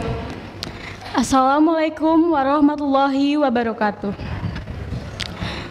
The Honorable of the Teacher, the Honorable of the Juries, and my beloved friends. First of all, let's thank to God who give us blessing, mercy, chance, and hope. In this occasion, I would like to tell you about the legend of Rawa. Once upon a time, in old Java, there was a village. Pening was its name. Pening was a prosperous village. The land was fertile and the weather was always good all year round. It was on the slope of Mount Merbabu, so the climate was cool. People made their living by cultivating rice, vegetables, and fruits. The harvest was always satisfying. So all of them lived a happy life. That's why, once a year, they held a ceremony called Bersih Desa. It was kind of Thanksgiving Day. It was a day when they expressed their thankfulness to God for a successful harvest. They would clean their village and they would pray together. At night, they would have a dinner together and held theater performance. One day, after a successful harvest, they would celebrate it. That time, they wanted more meat for dinner. So they went hunting in the wood. Just outside of the village, there was a wood where there were many animals like deer, buffalo, mouse deer, lamb, and many others. But that day, there was no animal at all. They had searched every inch of the wood, but still, their effort went in vain. When it was almost dark, they were very tired, so they took a rest. They sat on something looked like a rock and a big root. Then suddenly, someone chopped the big root with his sword to relieve his disappointment. Amazingly, there was blood coming out of the root. They were surprised. Someone tried to chop it deeper. He found meat, so they chopped more and more. After their bags were full of meat, they went home happily. That night, the people of Pening were preparing a big dinner. Just as they were preparing a dinner, a boy came to them. He looked poor. He begged food to some people, but they refused. Someone said, "We are preparing dinner. You may come to our dinner tonight, but not now." "But I am very hungry, please." "Just come here tonight." But then there was an old widow who took care of him. She gave him food and shelter. "You may take us here. Join us tonight for dinner." "Thank you very much. You are the only one who helped me. That's why I will save you. Tonight there will be a great event here." "Yes, there will be a great party here." "No, I mean something special." "What do you mean?" "I cannot say now, but listen to me. Prepare a boat for you." "Why? What will happen?" "Just do as I say." "Please tell me what will happen." "Okay, I will tell you, but promise me you won't tell anyone." "Okay, I promise." "I am Naga Baru Kelinting. I am a dragon. I was meditating on the slope of Mount Merbabu when your people hurt me. They hurt me by chopping my body. Now they are preparing dinner with meat from my body. So I will take my revenge tonight, but I will save you. Prepare a boat for you." "Oh, please, forgive my people." "Whatever will be, will be." Then the boy left. Just before the dinner began, at the village hall, some boys were playing in the yard. Suddenly, a boy came to them. "Hi guys, I have a game for you." Then he held a small bamboo and attached it to the ground. "If you can pull it, I will give you a special present." "Oh, that's very easy," a boy said. He tried to pull, but it was very strong, so he couldn't pull it. Another boy tried, but he also fell. Everybody fell. Then this game drew adults' attention. One by one, tried to pull, but all of them could not make it. When many people gathered, then the boy said, "Oh, people of Pening, I am Naga Baru Kelinting. I am a dragon. I was meditating on the slope of Mount Merbabu when you chopped me. Now I will take my revenge. Enjoy your party." Then he pulled the bamboo. Amazingly, there was water flooded the village. The water immediately flooded the village. They were all drowned and died in the lake. The poor old widow was survived. She had to prepare a simple boat so she could survive. Since then, on the lake is called Rawa Pening. I think that's all. Thank you for your attention. Wassalamualaikum warahmatullahi wabarakatuh. That was the performance from lucky number 13. The time is 5 minutes 31 seconds. I repeat, 5 minutes 31 seconds. For the next performance is number 14.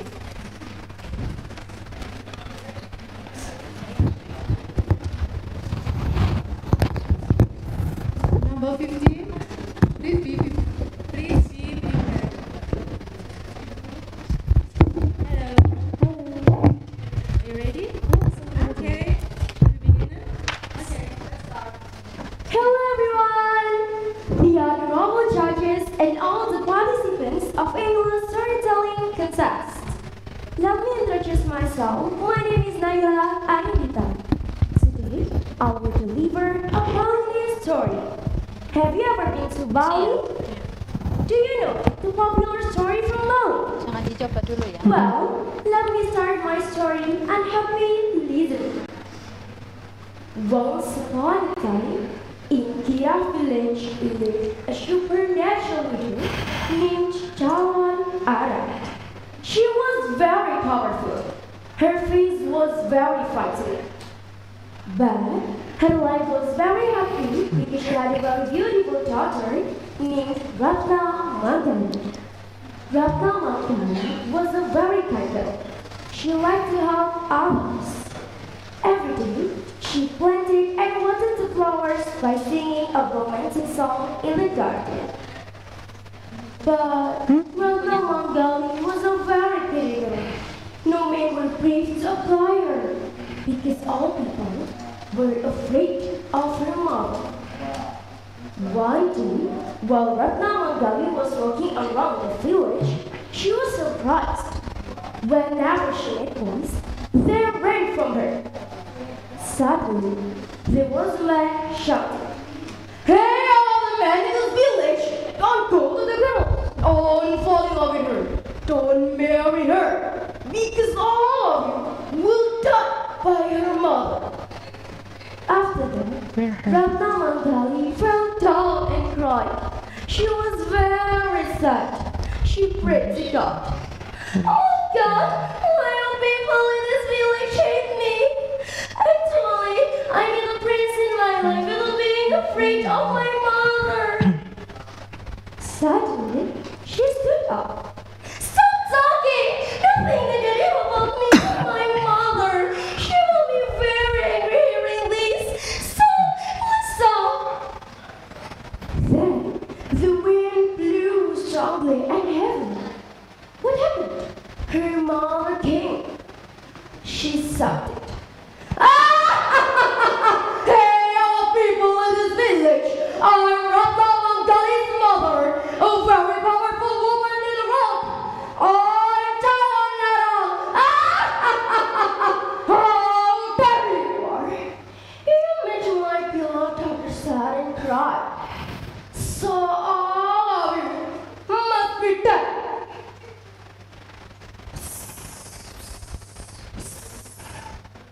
Chawanara was very angry and gave everyone punishment. After that, the epidemic disease directly attacked all people in Kira village. There were a lot of victims because of it. They were sick and dead. Knowing that, the King Erlangga from Kediri sent the best soldiers to arrest Chawanara. But they all failed. Therefore, he asked his advisor, Empu Barada, to help him.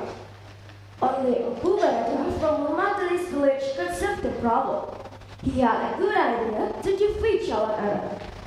Empu Barada asked Bahula his children to marry Ratna Mangali.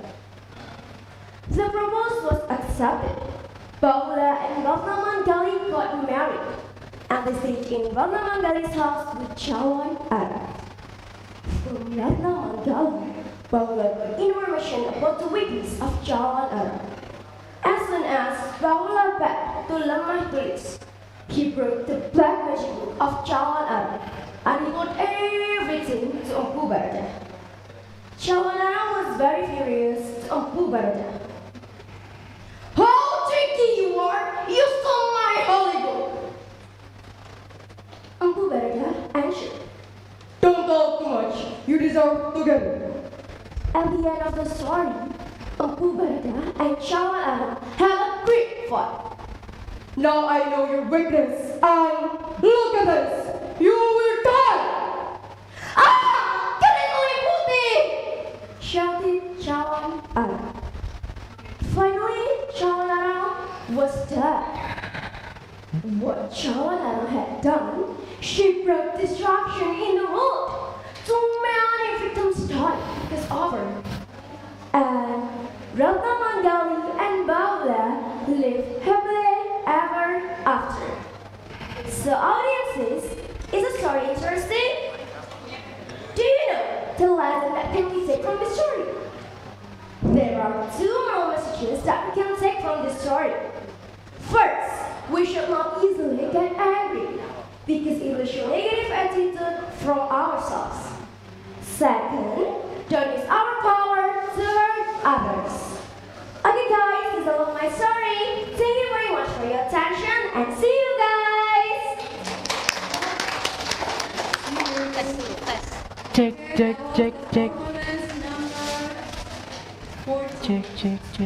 Time, 5 minutes, 31 seconds. 5 minutes, 31 seconds. For the next performance, please come forward, number 15.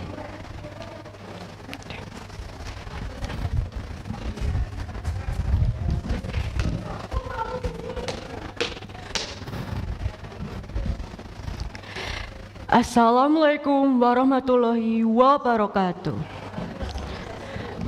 Good morning, the educator, the teacher, and my friend will have come to the storytelling competition today. How are you? Today, I'm going to story which entitled Cinderella. Hope you all enjoy it. In a village, there lived a happy family consisting of father, mother, and a girl named Cinderella. One day, something sad happened to the family where Cinderella's mother died.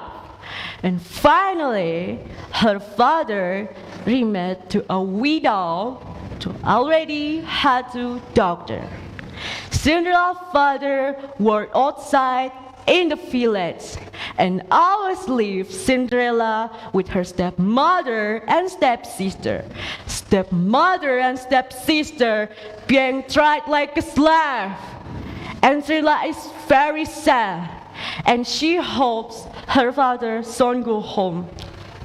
One day, the court official announcement that the palace was doing contest looking for the empress. So, all the girls were invited to the palace.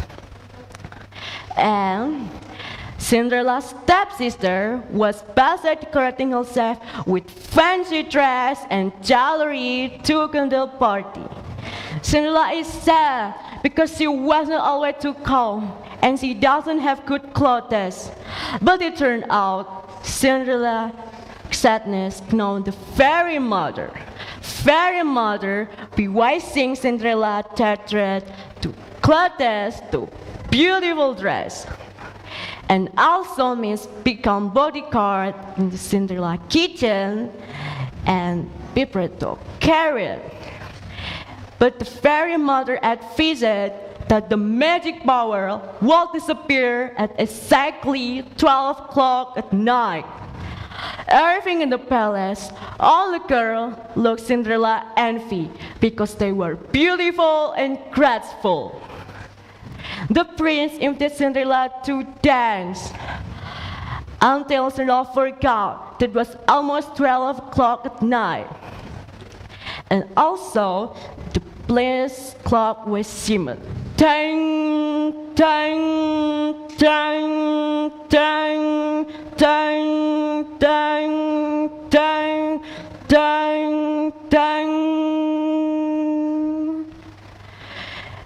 And Cinderella is shocked and runs too, and she ran after dance with him. But her glasses realized one, and right. Already at the beginning, the prince, Cinderella still held. Finally, the prince is looking the girl who would dance with him. and also searched every house that was a doctor. Cinderella's mother tells Cinderella to hate, but the prince went out. So Cinderella and prince remained together and lived in the palace. And before 2,000 years, we saw end. I think it's enough. We can learn to stay steady. We must be kindness and be patient person. So thank you for your attention. Wassalamualaikum warahmatullahi wabarakatuh. That was the performance number 15. The time is 3 minutes 59 seconds. 3 minutes 59 seconds. Okay, we take a break for a while. To do this. Continue. Okay. Langsung. Dites dulu. For the next performance is number 16. Number 17. Please be prepared.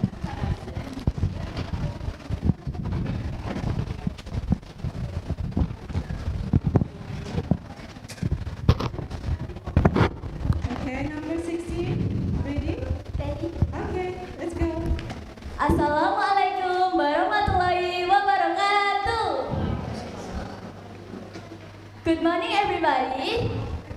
First of all, let's pray to Almighty God Allah Subhanahu wa Taala, who has given us mercy and blessing, so we can attend together in this next place in good condition and happy situation. Jangan dicoba dulu. And then I like to thank the judge who has given me time. Ada ininya nggak apa-apa? My storytelling about Rara Jonggrang from Java, and the audience who willingly paid attention about it. Before further telling the story, I want to introduce myself first. Well, my name is Aulia Gamat Pratiwi. I'm participant number 16. Now, attention me please. Once upon a time, there was a kingdom named Prabanan. The people lived peacefully. However, their unhappy life disturbed by Pungging Kingdom.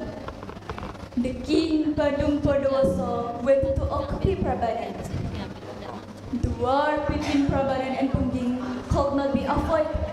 Prabanan lost the war and led by Bandung Bondowoso. He won the war because he had a supernatural power, and his soldiers were not only humans but also genius. The king of Prabanan had a beautiful daughter. She was Rara Jonggrang. Bandung Bondowoso fell in love with her and wanted to marry her. If you want to marry me, you have to look 1,000 of them just one night, sighed Rara Jonggrang.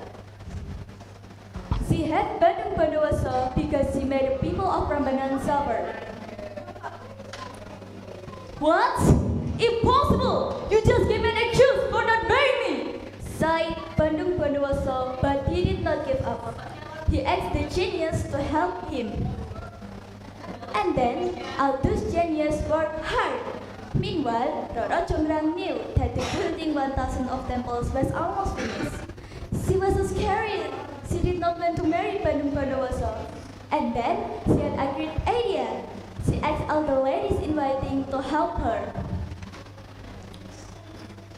Please, prepare a lot of sharp mortar. Come on, come on, come on. Hurry up, sighed Rara Jonggrang. All those ladies inviting were confused. They did not know why Rara Jonggrang asked them to prepare a lot of straw and mortar in the middle of the night. Listen, all those geniuses are building temples, right? We have to stop them by burning the straw and make some noise by pounding the mortar. The genius will think that sun is going to rise and they will run away. Geniuses are afraid of sunlight. It worked! All those geniuses thought that sun rose. They did not know the light was from fire that's burning the straw, and the noise from pounding the mortar was like the start of a new day. Bandung Bondowoso was angry. He knew Rara Jonggrang just tricked him. You cannot follow me, Rara Jonggrang! I just need one more temple. No, I will make you the 1,000 temple. With his supernatural power, Bandung Bondowoso made Rara Jonggrang a temple. Until now, the temple is still standing in Prambanan area, Central Java, and the temple is named Rara Jonggrang Temple. Okay, everybody, I think enough. And from this story, we can take a listen. Don't break the promise with anyone, and don't be a greedy people in your life. Ladies and gentlemen, I think that's all. Thank you very much for your kind and attention, and please forgive me for any mistake. Wassalamualaikum warahmatullahi wabarakatuh. Thank you. That was the performance number 16. Okay, before I continue the session, for the audiences, please make a little noise because it's rather.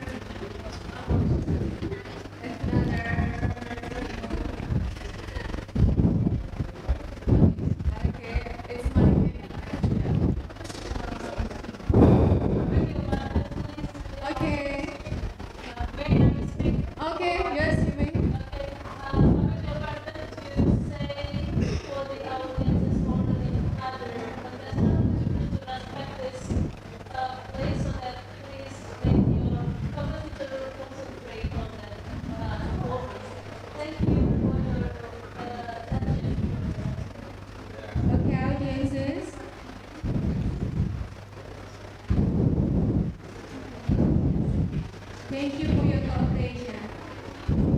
For the next performance, it's number 17. Number 18, please be prepared. Number 17, ready? Ready. Okay. Assalamualaikum warahmatullahi wabarakatuh. Good morning, the honorable judges and all of the audience. Thanks for having me. My name is Almaida Kalista Widya. First of all, let us together give praise and thanksgiving to Almighty God for His grace. I'm going to tell you a story from Bali. The title is Magic Ring. Long time ago, there was a poor woman named Nilo Sukriti. She lived with her husband and her 3 children.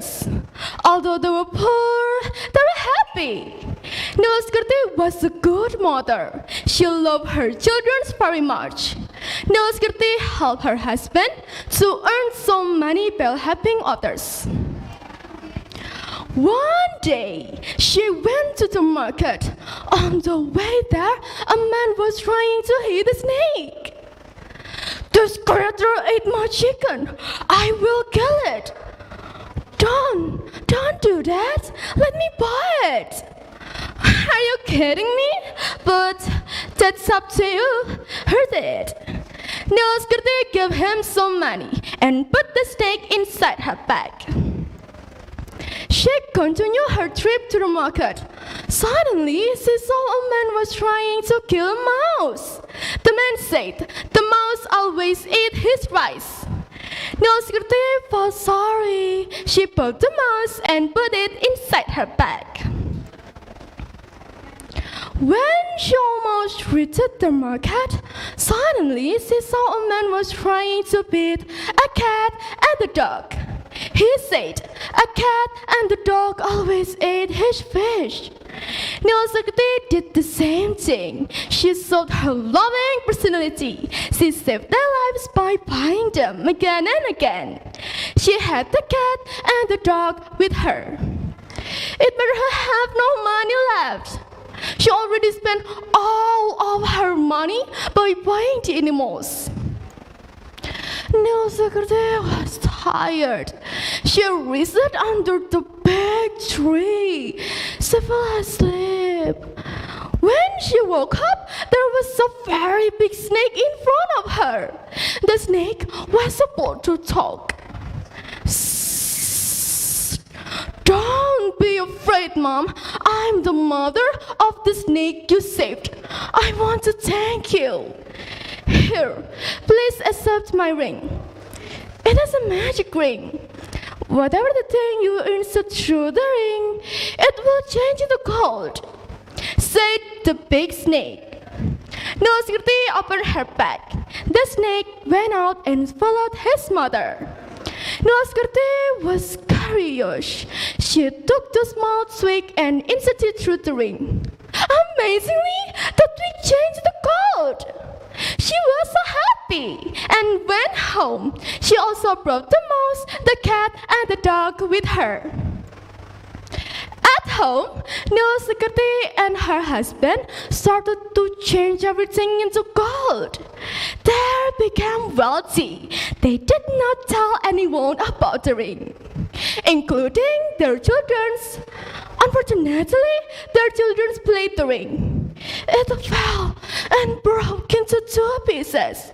Nilskirti brought the broken ring to the goldsmith. After the ring was fixed, a piece of string accidentally inserted through the ring. The string changed to gold. The goldsmith was surprised. He had a bad plan. He exchanged the ring into the ordinary ring. The magic ring was kept by the goldsmith. He went to own it and got rich instantly. Knowing the ring was different, she felt so sad. The pets felt sorry and wanted to help.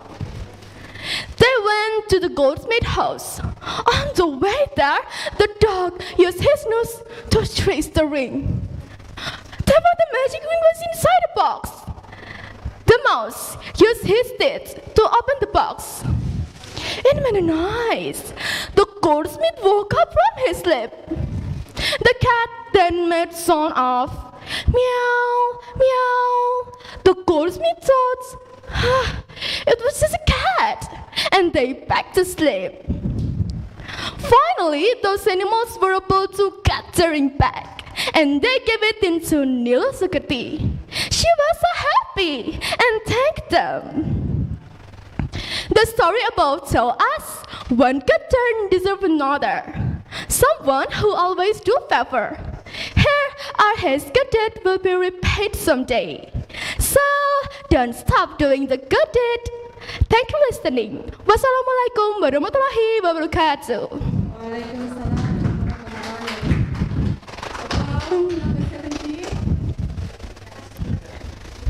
The time is 5 minutes 30 seconds. 5 minutes 30 seconds.